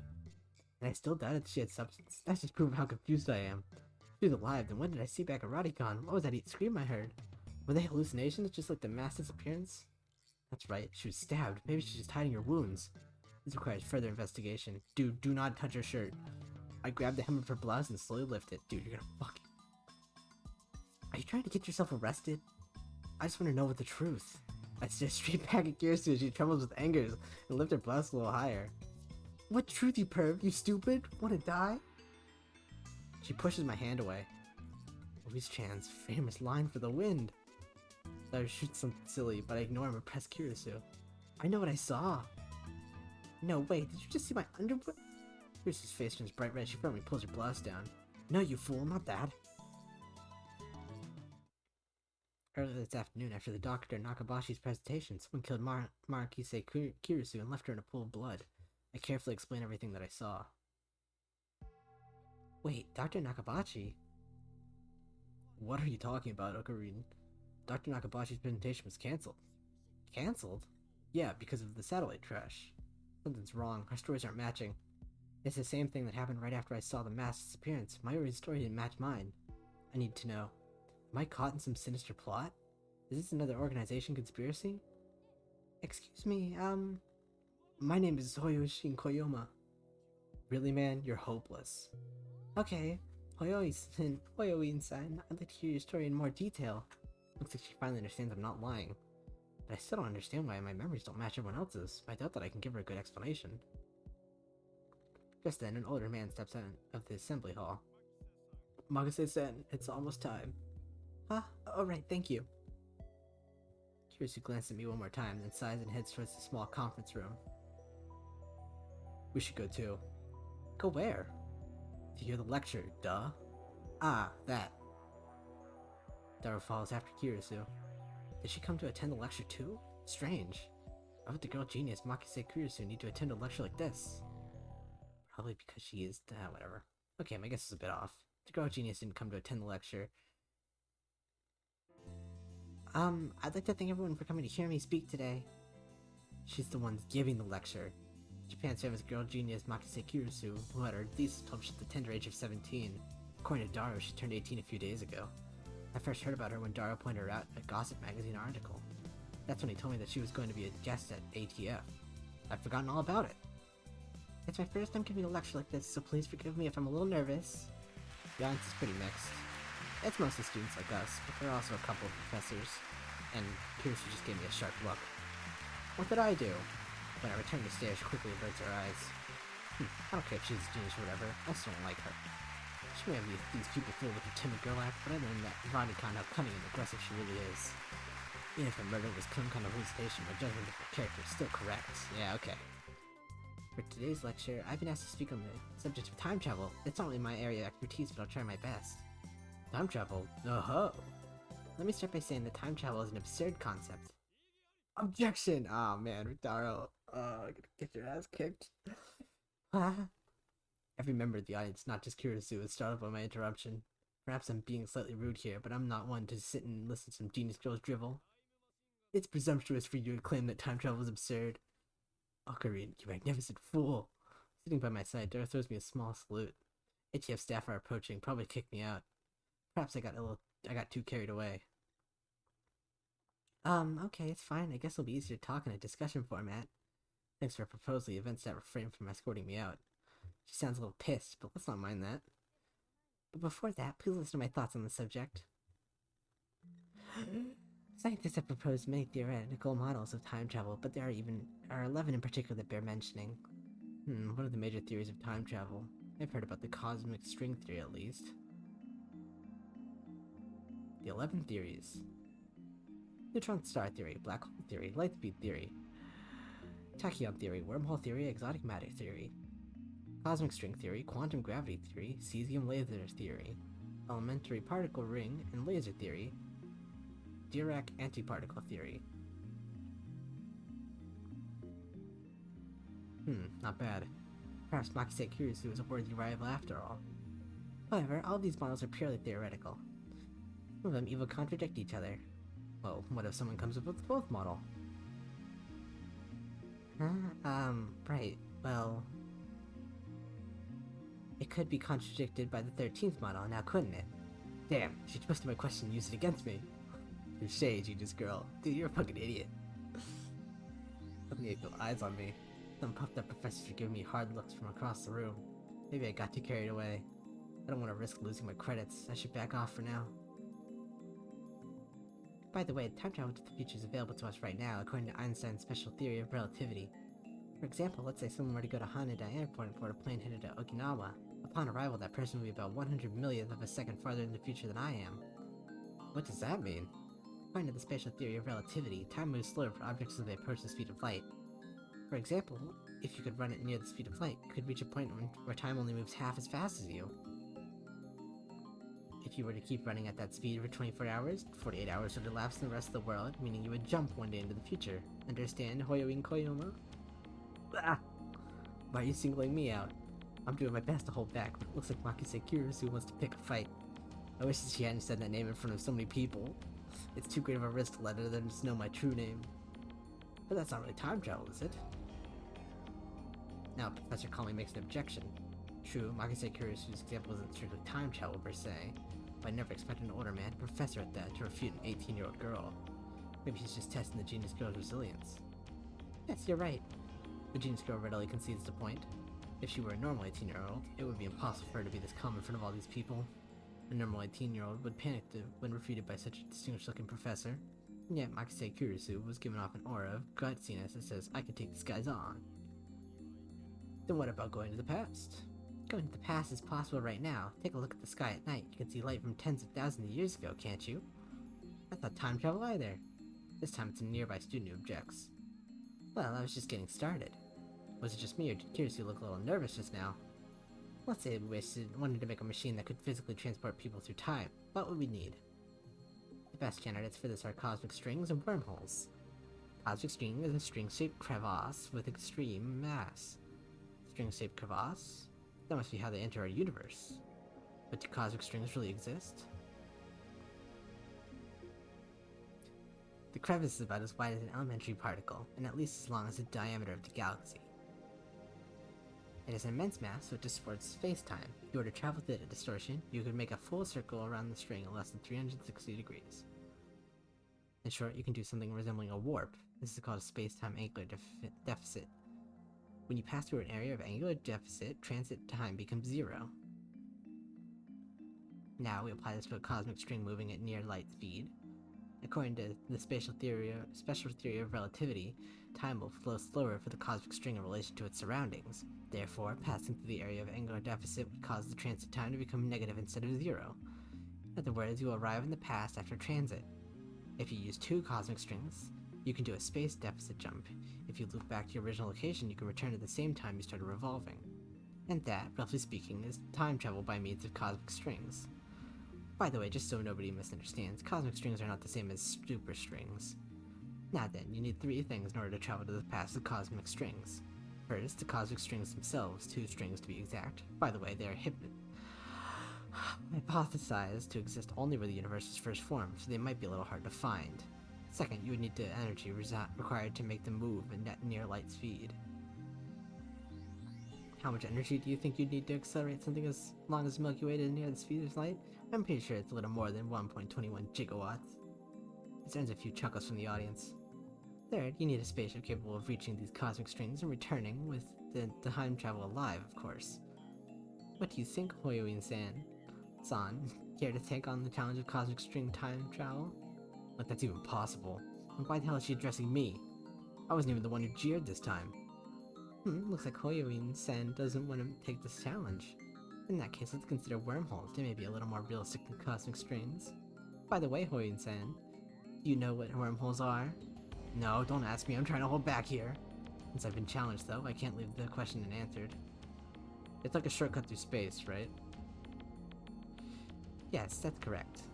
Whew, I got it right. I sigh inwardly in relief. There are 2 wormholes joined by a tunnel, and no matter how far away the wormholes are, transit time to the tunnel is 0. But oh no, there's a problem. The wormhole tunnel suffers from supergravity and collapses as soon as it opens. So we need something to negate that effect of gravity. So-called exotic matter, a substance with negative mass which repulses other matter. Negative mass, huh? Is it something that floats if you leave it on the ground? Maybe not, I can't even begin to imagine what it would be like. Kurisu raises her right fist. Say that the wormhole tunnel is being squished by an invisible fist. In order to pass through, you need something that could oppose my fist's grasping force so that I can't squish it anymore. Kurisu opens her fist. If you stabilize the tunnel with exotic matter injection, instantaneous travel between wormholes becomes possible. The travel through time, however, takes a little more effort. For example, let's say there's a wormhole entrance here in Akihabara, and the exit is in Los Angeles. First, we send the wormhole to LA all the way to the end of the universe, and near the speed of light. And once it's there, we yank it back to LA. Duh. How? According to the special theory of relativity, time slows down for objects moving at the speed of light, meaning the hole that returned to LA would be further in the past than the Akihabara hole. So now, if Hoyoin-san jumped to the wormhole, he'd arrive in LA several years before he left. However, this still can't be called true time travel. It only seems that way. This is called Orishima effect. The important part is to return to Akihabara from LA through the wormhole once more, since the transit time is 0. Hoyoin-san will return to Akihabara several years in the past, time travel complete. The prerequisite for wormhole travel are simple to the ones for cosmic stream travel. First, the wormhole itself, they may exist somewhere in the universe, but nobody has ever seen one. Second, the energy required to move a wormhole to the end of the universe and back at near light speed. Third, exotic matter, which, by the way, has not been confirmed to exist. So, implementation of either one would require a ridiculous amount of effort. Now, do you see what I meant when I said that time travel is an absurd concept? Time travel theories are all just thought experiments. Not one of them can create a viable time machine. That is my answer. Isn't there anything simpler, like something you can pull off out of a drawer and just use or something? I'm afraid not. A firm declaration. This is the limit of modern physics. I can't say it might change in 10 years, though. Besides, even if someone did overcome the logistical requirements, there may be other factors to prevent time travel from working. And that's because fundamental problems concerning the principle of causality have not yet been solved. You mean time paradox, conversion of mass? The mass of the entire universe is constant. If a time machine traveled from the future to the past, there would suddenly be an extra mass of the time machine and its pilot in the past. I remember reading in a book, not a terribly reputable book, but still, that such a violation of mass conservation would put the universe in danger. It didn't say what kind of danger, though. If you think that conversion of mass applies to macro systems like the universe and microsystems like atoms or elementary particles, you're mistaken. What? Is that true? She's laughing at my reaction, that little. Ugh, how mortifying. Conservation of mass only applies to chemical reactions. It doesn't hold modern physics at all. Something can come from nothing. Wow, that's pretty amazing. Then what is the problem? The time paradox of time paradoxes, in other words, the grandfather paradox. Oh, that thing where you kill your own ancestors before they were born? As long as this paradox goes unsolved, time travel can never be realized. Never. What if you just don't kill them? You can't think of it like a sci-fi movie. It's not just about your family tree. There are far greater dangers than that. Really, it doesn't seem that dangerous. Any paradox, no matter how small, would cause the total collapse of causality, relativity, and every other physical law in existence.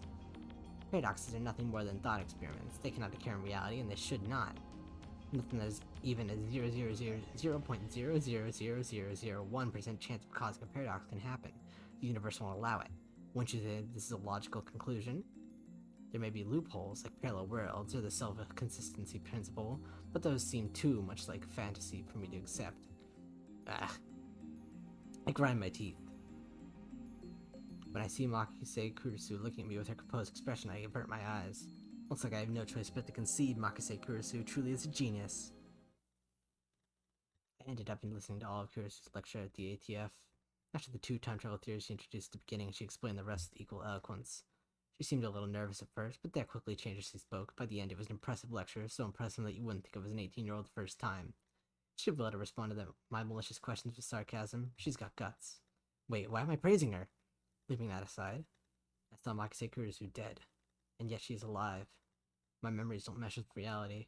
And not just about Kurisu, my conversation with Daru and Mayuri didn't make sense either. I'm forgetting to breathe. I hate breathing, because I forget to breathe. Everything would be solved if I just told myself what I saw was a dream, an illusion, it never happened. But never say never. This leaves me with no choice.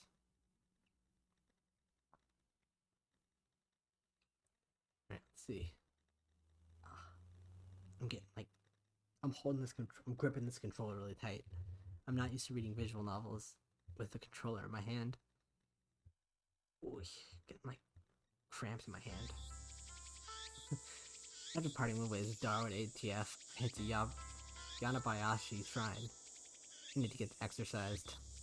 It's just the death of the Makise Kurisu at ATF was a ghost. Regardless, it's naturally to take an exorcism after such an experience. I'm Japanese, it's in our blood. Yanabayashi Shrine is located on the other side of Kanda River. To find it, enter the first side road after crossing Mansebashi Bridge. It's a very small shrine that doesn't fit with the surrounding multi-tenant buildings. Kanda Mojin is a more famous shrine in Akiba, but I deliberately chose this one. The shrine is so small you could easily miss it if you weren't looking. Regardless, I can hear the chirping of cicadas from the few trees growing here. It's opening! There are 2 girls standing in the front of the main building. One of them is Mayuri. The other is a docile-looking beauty in traditional Miko attire. Arushibara Luka. Stunning example of the feminine charm and grace. Lips delicate like cherry blossoms in bloom. The essence of a Japanese beauty. The chief priest's son. That's right, son. Lovely in every way, but he's a guy. Good afternoon, Okabe-san. He bows his head. The voice of a girl, the mannerisms of a girl. More feminine than any girl I know. But he's a guy. Taller than Mayuri, yet oh so slender. But he's a guy. Looks stunning in Miko robes. But he's a guy.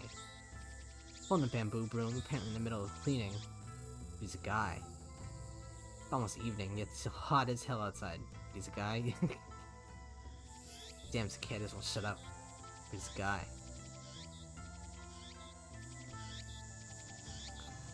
Lukaku, that blade I gave you, what happened to it? He's a friend of mine, I call him Lukaku. Met when I rescued him from some aggressive photographers in Akiba's pedestrian heaven. It also so happens that Lukaku and Mayuri are classmates. I learned that fact after I'd gotten to know him. Lukaku was taken aback by my sharp question. He starts fidgeting with a flushed face and tears his eyes. You mean Demon Samurdare? Correct, I bought it for you so you could learn to control your power. Oh yeah, you bought it at Bladeworks, right? I think you said it cost 980. Don't say another word, any more and they will come to silence you. They're gonna silence me? Thanks for ringing about me, Ocarine, but who are they? I ignore Mayuri's question. So, Lukaku, are you making sure to practice with Samurdare like I told you? Yes, I practice Sword Sphinx once a day. As long as you carry it and master the Senshin's online school of swordsmanship, you can prevent the dark flame inside you from conquering your soul. Demon Sword Samidare may be an imitation sword, but that is the only form it takes to hide from the world. Would one worry the weird queers? It unleashes its true power. And it was on sale for only 980 yen. Tax collected. Thank you, Okabe. Thank you, Okabe-san. It's a wonderful present. My name isn't Okabe. It's Ocarine! I'm sorry, Koyoma-san. As long as you understand, now speak the words. Please stop pestering this girl. Please stop pressing this guy and this girl. With their stupid antics.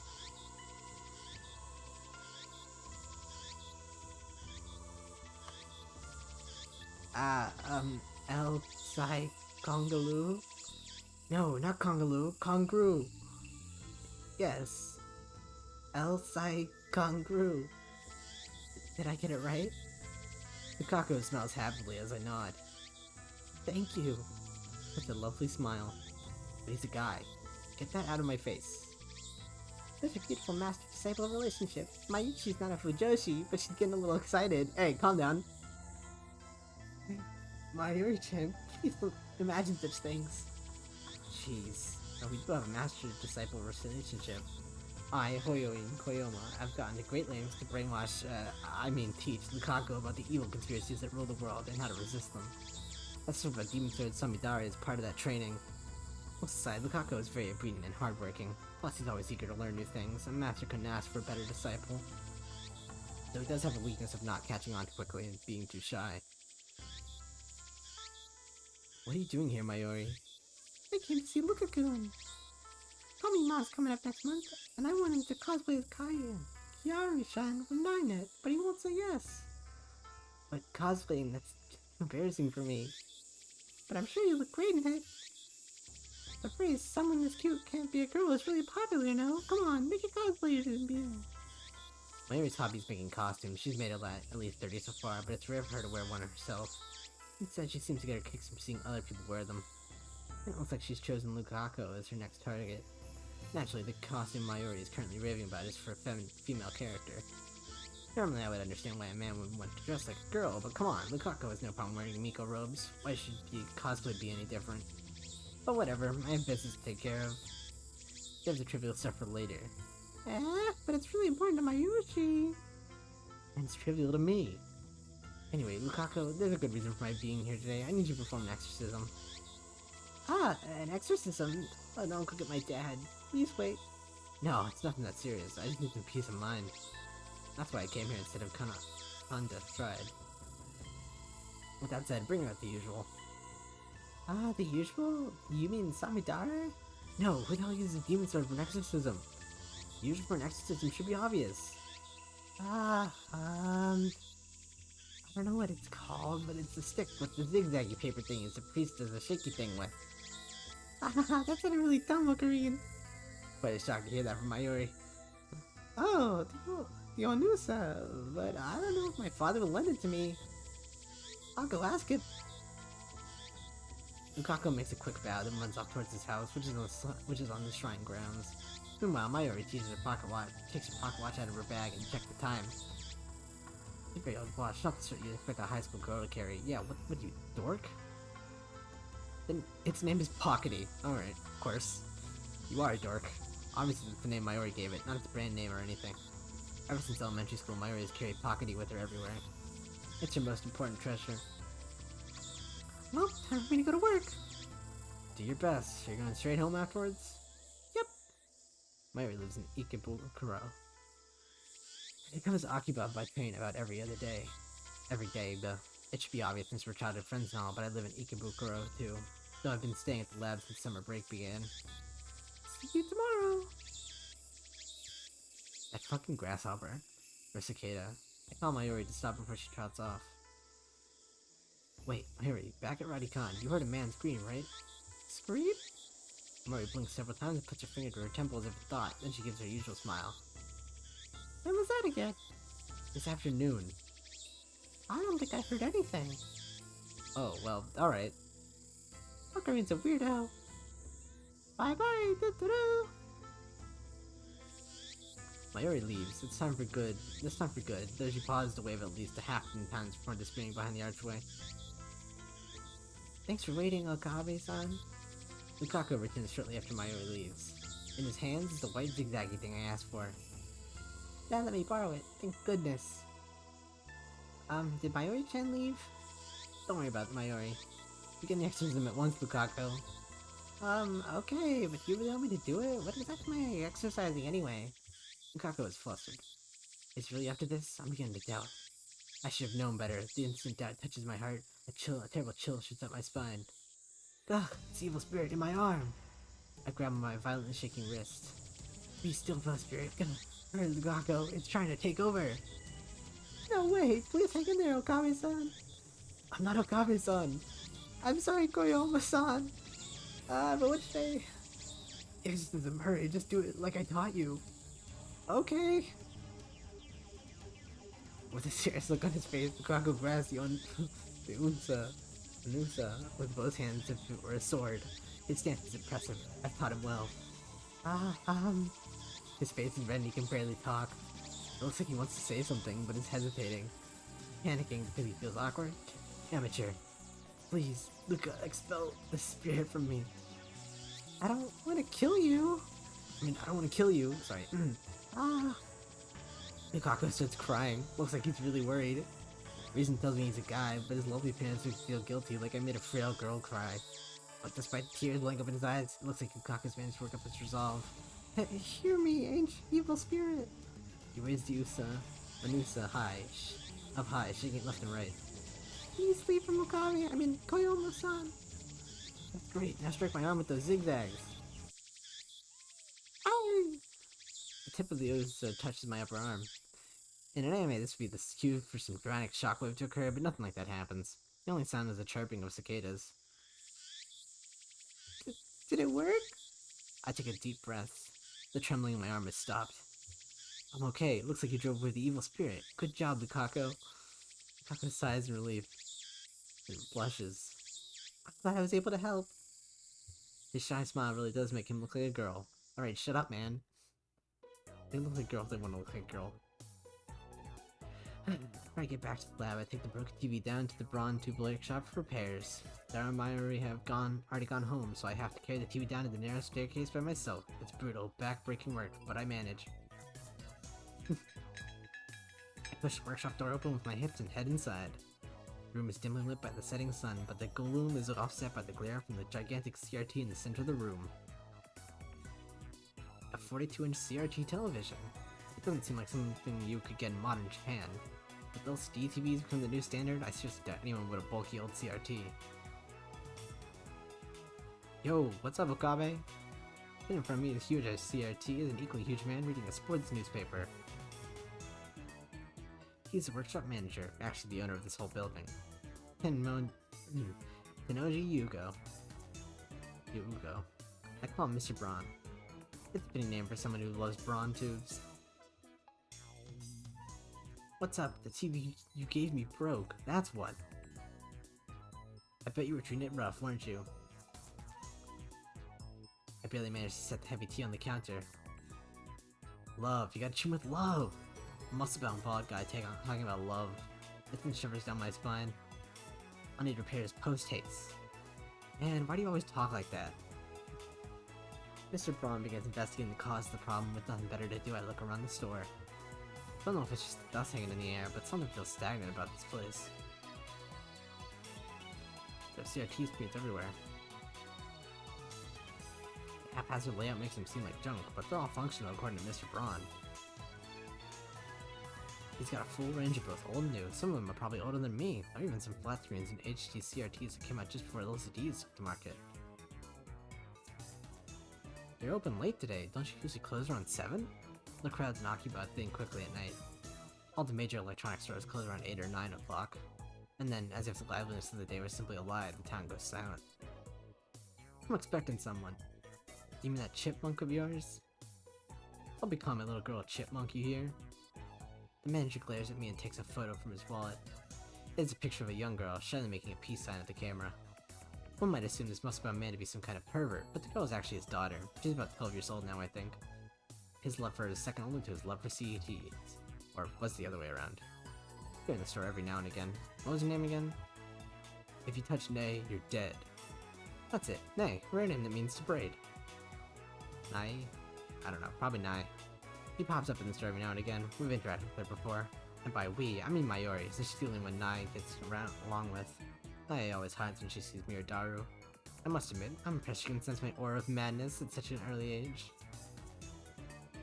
Master Braun makes a grandiose kissing gesture to his daughter's photo. Once again, shivers down my spine. But seriously, besides your daughter, has the workshop ever had a customer? I've been renting the second floor for about 6 months now, but I don't recall ever seeing a customer. I'd be surprised if that place were actually making any money. Ain't a customer. He puts away the photo and goes back to checking the TP, leaving me with that vague answer. Jack Hummer.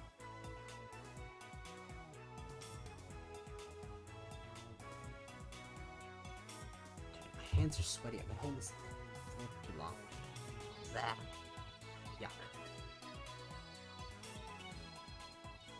There's probably just a loose solid on the board. I can fix it. Really? Well, then by all means. Hold on, I'll get you an estimate. What? You're charging me? What'd you think? This ain't the car charity. You're the one who gave us the TV. Yeah, so what? Never said I'd service it for free. Curse you, you have some gall to say that for wasting a half-broken piece of junk onto us. Aw, shut up. If you don't want it, I can take it back, so I'll have to charge you for its safe disposal. Extortion, you dare cheat the man you very well may change the future of mankind? Huh, who's that now? Me, of course. Who else? Brush your teeth and go to sleep, kid. You got some nerve to be backtalking when I'm letting you rent the second floor to the next to nothing. You shall have your money, Master Braun. In the end, I'm no match for him. Just then, I heard the door open. I look up that a girl has entered the store. She's wearing a vintage jacket and tight shorts that highlight her long limbs and athletic figure. I find myself particularly impressed by her well-defined thighs. What's up?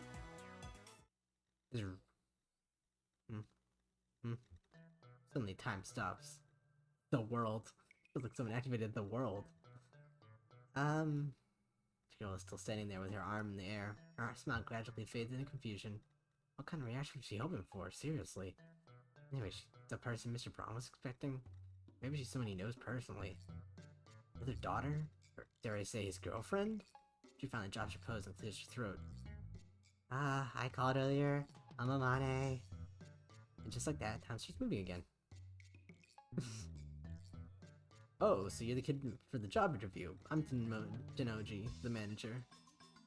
Job interview? This young woman. You want to work the dull, dirty, depressing, debt-ridden Braun Tube workshop with this filthy little manager? You want an extra 1,000 yen added to your rent? My words are but the truth, though I suppose it's not my place to get involved. Anyway, I had no idea that Braun Tube workshop was hiring. You always look so pretty. I didn't know you needed the help. Actually, I'm the one who begged for the job. The girl looked like a little embarrassed. The boss refused at first, but I wouldn't take over an answer. That's honestly surprising. Kids with drive are the rare these days. Take a seat right there, young lady. Thank you. Looks like they're gonna have a formal interview. I was gonna leave, but since Mr. Braun hadn't kicked me out, I'll stick around for a bit longer. The girl's expression is stiff. I guess she's nervous. Just because of a part-time job interview? In contrast to how she said she wouldn't take no for an answer, she doesn't seem so enthusiastic. Right, what was your name again? Amane Sudaha. Age? 18. Same as me. Student? No. She shakes her head. Why would you want to work here? Because I love CRTs. Hired. You start tomorrow. Wait, what? Wait, what? Is this some sort of joke? Are we on camera? Thanks, boss.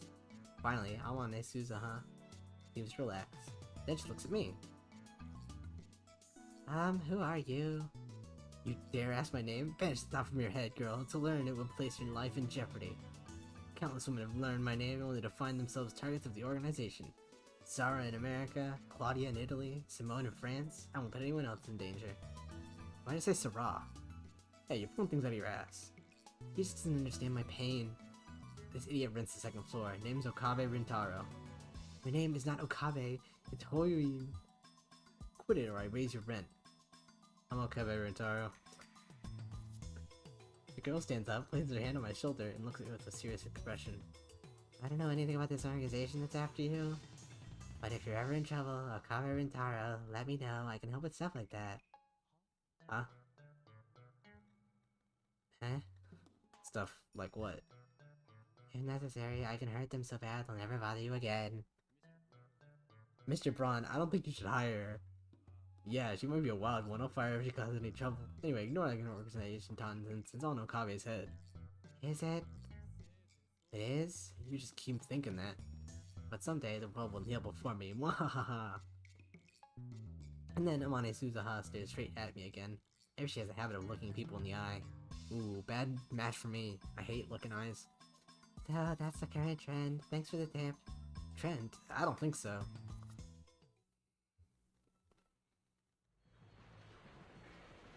I need a stopping point. Oh, I'm getting mail. Hot. 1 second, I'm getting mail. Are you okay with this? Are you really okay with yesterday's exorcism? It wasn't bad, just a little clumsy. You're a servant of gods. You need some tea and confidence. Working on it. Actually, wait, did I reply to you? I feel like a more traditional ceremony would have been better. I'm worried something might happen to you because my exorcism wasn't strong enough. It bothers me so much. P.S. Because of that, I couldn't do more than 3 practices with Samidare.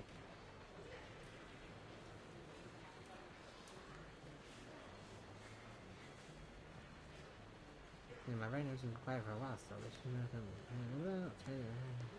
not find me. This. I forgot to reply to Mayuri yesterday then. Well, she's fine.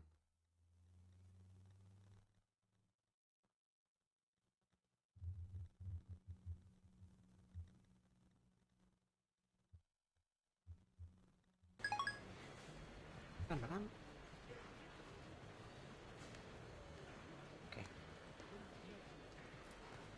So hot. I was at university all morning. As I returned to Akiba, the heat is now becoming unbearable. I grab an iced coffee at the bakery inside. Go to Bashi to quench my thirst. While I'm at it, I guess I'll check @channel on my phone. I mostly frequent the occult board, the future technology board, and sometimes the physics board.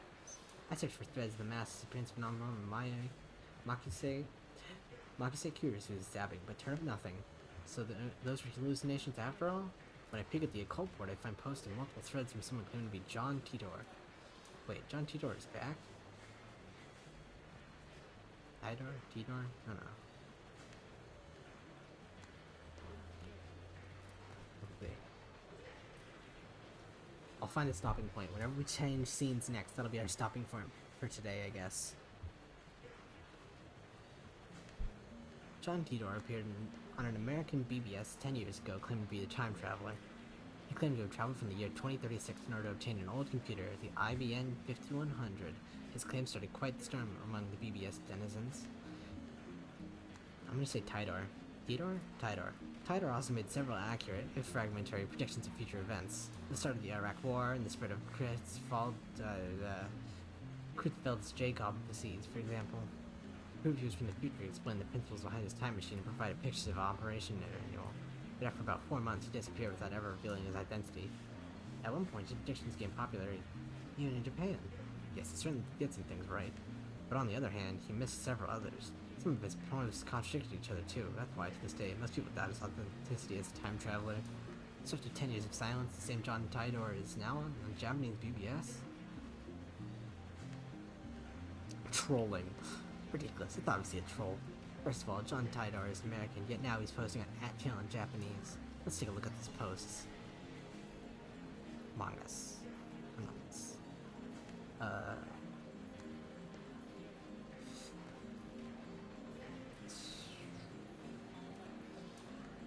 Where are we going backwards? Alright, here we go.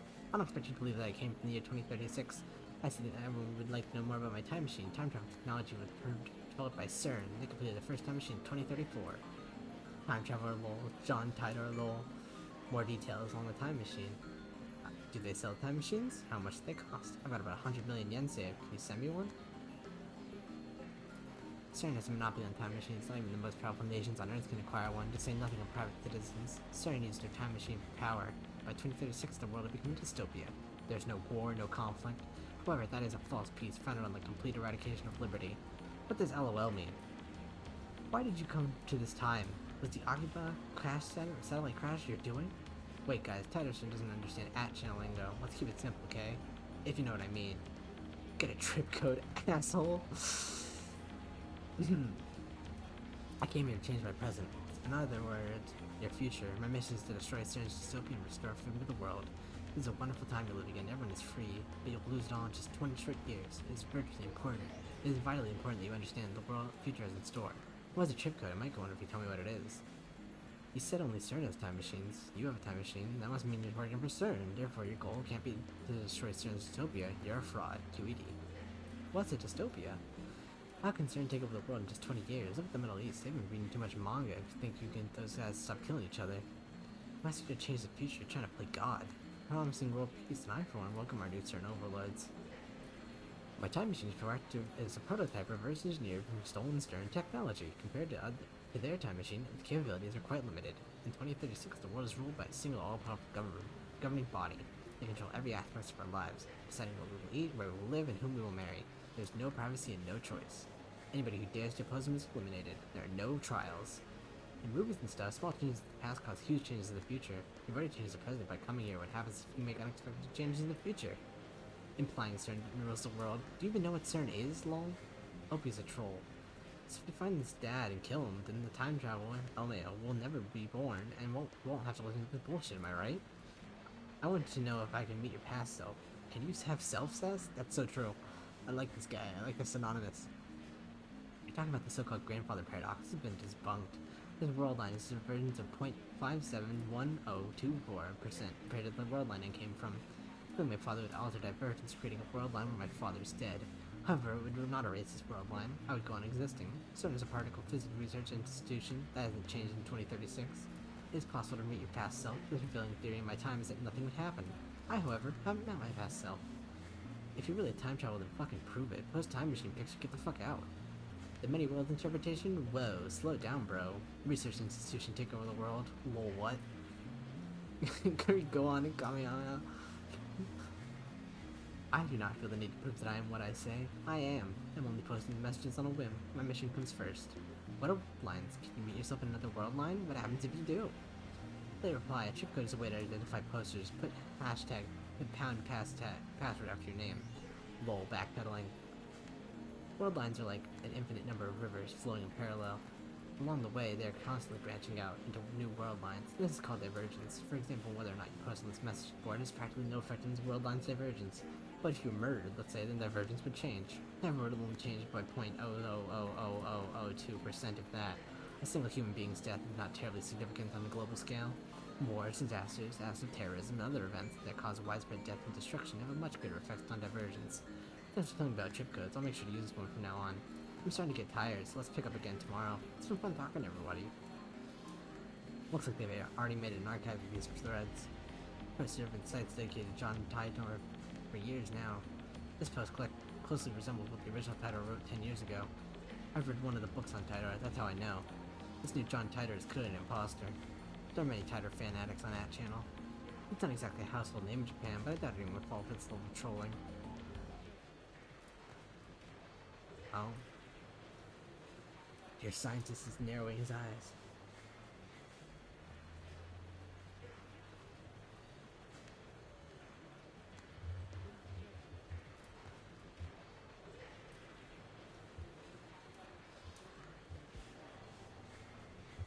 As I continue to read, however, I find the response the opposite of what I expected. Everyone is accepting this time travel as if they were his first appearance. Nobody's even mentioned his appearance 10 years ago. I find this strange. I try posting a report, but everyone ignores me. What the hell?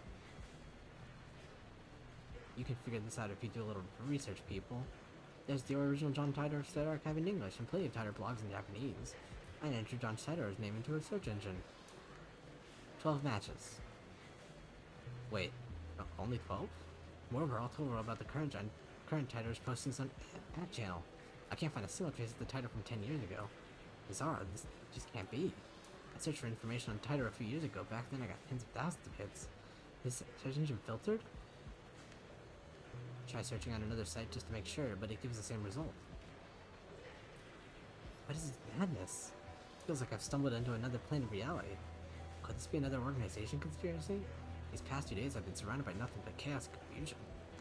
I called Daru. He'll know about Titor for sure. After all, I've talked to him about Titor before. I only vaguely remember the details of that conversation. But I'm not positive the conversation happened. But I'm positive the conversation happened. By the time I take the phone out of my bag, I no longer feel like I'm making the call. Instead, I send him an email on the way back to the lab. He replies with this location. By May Queen, he means May Queen plus Nyan squared. A maid cafe. Titor's a regular thing. Apparently 3D cat made their thing too. Alright. We're gonna call it stop for now. Well, okay. We'll stop when he actually gets to the thing. May Queen plus Nyan squared is only a 3-minute walk from the lab. Coming from Kuramabeshi's Tori, take a left at too many of these fucking words. I can't read these things. Sumakoi Saka Crossing, and you'll find it. That's where I'm headed now. It's usually busy in Akiba during the summer break, but now it's even busier because of the Variety Con incident. The area was blocked off yesterday, but it doesn't look like they could keep the main road closed for 2 days straight. I haven't seen a single police officer today. The Rodicon building still seems off limit. The entrance shutters are closed, shut, and sealed with yellow police tape. We're here now in Akibara, the day after the unexplained satellite crash. The police barricade has been lifted, and a tremendous number of people have gathered in front of the station. The satellite's origin is still under investigation. We're told that it can't be removed until the authorities have made our information. According to the police, the satellite does not appear to be dangerous. However, tourists and local business owners have raised concerns. The media has dozens of cameras set up outside the police line, and there are nearly twice as many onlookers as reporters, enough to fill an entire street with people. Everyone's aiming their phone cameras at the satellite-like object. So many people. Living in Akiba, you get used to crowds at big events, but a gathering of this size is unusual. I wonder when they'll get rid of that thing. I hope it doesn't explode or something. They've been letting people back in the area, so I guess there's no danger. Still, considering its unknown origin, I'm surprised there isn't more security. Today, like always, otaku are shopping for doujinshi, important games, electronics, or whatever strikes their fancy. Aside from the scene at Radicon, there's the same as any other day, but I still don't understand what I saw yesterday. I've half accepted that the mass disappearance was just my imagination. Maybe I've become unable to distinguish reality from fantasy, like the media likes to say about teenagers these days. With that thought in mind, I return my gaze into the street. Oh, hello.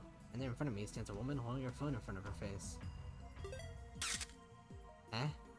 She took a picture. Her phone was clearly pointed at me. I tried to cover my face, but not quickly enough. I turned around just to make sure that she was pointing at someone behind me, but that doesn't seem to be the case. She's still staring at her phone. Without even glancing at me, she turns around and points her phone at some other pedestrian. Maybe she's just taking a photo of everyone at the scene and not just me. But still, I need to have a word with her.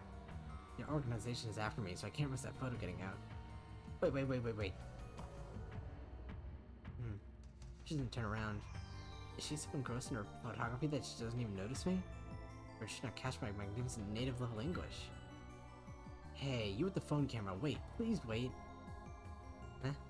She turns back, finally noticing me. And of course, her phone turns with her.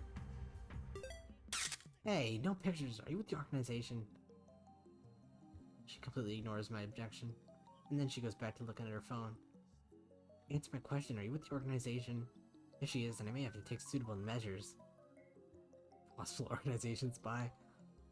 You're not? Even so, I can't let you keep that picture. The organization will stop at nothing to find my whereabouts, and they'll kill anyone who gets in their way. And you should delete that picture immediately. The lady ignoring me. Is she even listening? Sorry. Wow, she finally speaks. Just a whisper, but it's something. If I said you, a lady who apologized out of nowhere. He lowers her head slightly in a bow.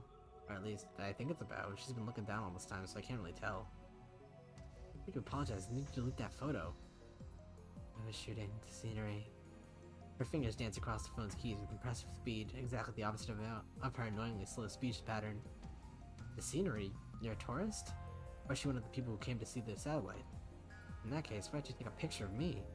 She shakes her head without looking at me. It's proof. Where I was today. You're a strange lady. Kiryu Moeka, lady. Strange lady apparently sightseeing in Akibara. Huh? My name. I guess she's introducing herself. That's nice, but I really want to delete that photo. When I put on the voices, I'm gonna have to change these people's voices. Better fit them. Or not.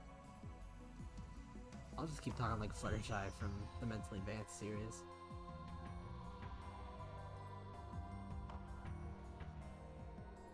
I have a question for you. May I? First, the photo. There's an urban legend in Akihabara. Have you heard of it? An urban legend? What's she talking about? Don't tell me. There's a brilliant but insane mad scientist said to be lurking in Akihabara. And now that brilliant but insane mad scientist is the target of every assassin in the underworld? Ugh, I've remained in town for far too long. I need to make plans. Akihabara, or such a bad town. I'm glad the Phantom Retro PC. Retro PC? She replies with a nod or something like a nod. They say there's one in Akihabara. Oh. Nothing but a mad scientist. I'm relieved, but also disappointed. At any rate, this is the first I've heard about a Phantom Retro PC. A Retro PC? You mean like a 98? Ew! Toho reference. I'm just gonna... Dojin, and then Toho reference. We're still back? That's the first model that comes to mind. But are 98s really that hard to find? She shakes her head slightly, or something like a shake. No, this. She turns her phone towards me. The screen shows an oddly shaped computer. It's hard to tell since the picture's monochrome, but it looks like some kind of PC. And it looks kind of familiar. An IBM 5100. An IBM 5100? That's a computer John Tatter tried to get. Her fingers twitch, I think. You've seen one? No, I've only heard the name. Coincidence? No.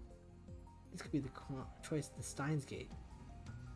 Know anyone who might know? Dara probably knows more about it. He's my favorite right arm, a super hacker capable of breaking into even MI6's mainframe. The MI6 part of it's a slight exaggeration. If that ever did happen, Men in Black would break down our door and take it away. Super hacker part is true. The depth of his computer knowledge is uncanny. Speaking of Dario, I'm supposed to meet him at Mayqueen plus Neon Squared. I don't have time to stand and chat with some crazy lady I don't know. Well, I'm off. Lady, meet a scrum in moderation. I try to make a smooth exit, one-liner and everything, but she grabs my sleeve before I can disappear into the crowd. What are you doing? Your email, please. What are you after? The super hacker. I guess she wants to hear Dara's story. It's my fault for mentioning him. Well, I'm meeting up with Dara, so why don't I just take her along? No, wait a second. This could be a devious trap. Maybe she's really a spy sent to kidnap Daru. I'm defenseless without him. My only other ally is Mayuri, whose skills amount to costume design. I refuse, I'll never go to Daru. I slip past her and start walking faster. I glance back. She's following me. Well, duh. I pick up the pace, but she's still chasing me. Stop following me! Unperturbed, she shows me her phone again. On the screen is a picture of me that she took. You still haven't deleted it? Tell me, and I'll delete it. You dare blackmail me? Who do you work for? I attempt to glare her into submission, but her eyes are already lowered. My glare is ineffective. She hesitates for a second. Work part-time. Arc rewrite. What's that? Editorial company here in Akihabara. One of those companies that writes articles for magazines? Is this gloomy really fit for that kind of work? Wait, you plan on publishing my picture without permission, don't you? Mad Scientist of Akiba, unveiled. I can see the headlines now. With all the organization will need to turn Akiba into a sea of blood. No, I must avoid that gruesome outcome at all costs. I have no choice. Very well, I accept your terms. At any rate, as long as she has that photo, I have no way of knowing how it might be used. Pull up my email address and show it to her. Looking back and forth from my phone to hers, she enters my info with terrifying speed. Of course, this woman is an Esper. I dub her power, shining finger. Her magical thumb types cursed emails at 255 characters per minute. Whoever receives one dies. Alright. Calm down, Chun. You're being a Chuny. Just done typing my address. Took all 5 seconds. Name. Hoyorin Koyuma, mad scientist. How is it spelled? First Hoyo for Phoenix, then In, and finally Koyuma, which means a horrible truth that must never be revealed. Huh? Hoyo for Phoenix, then In, then finally Koyuma, which means a horrible truth that must never be revealed. I repeat my perfect explanation. This is the origin of my true name. Explaining the In part of Hoyoin would take too long, so I left it out. She enters my name with her head tilted to the side. Like this.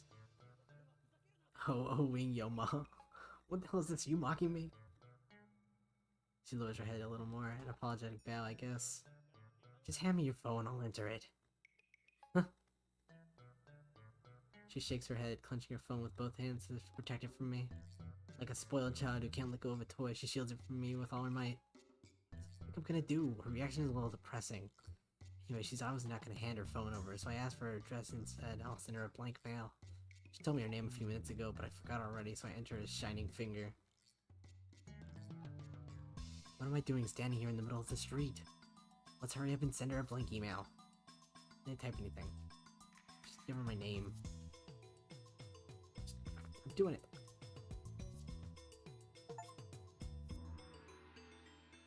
Alright, how do I send an email?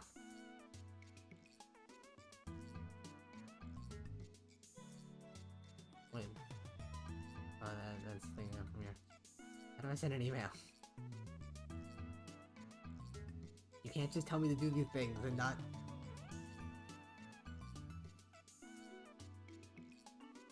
Oh, okay, there you go.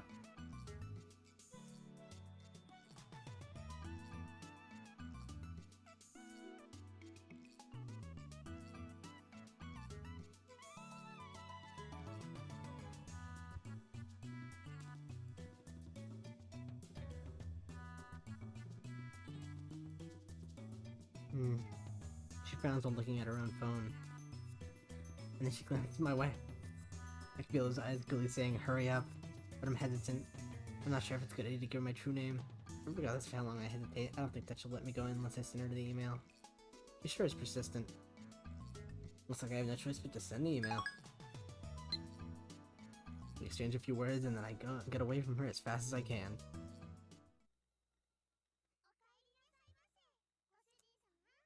And that's how we go. That is exactly how we end this first episode. After like 2 hours, 15 minutes. That sounds about right. Alright, well, I'll see you next time, where we go and look at cat girls, I guess. Ow, I hit my finger. Bye. Be safe.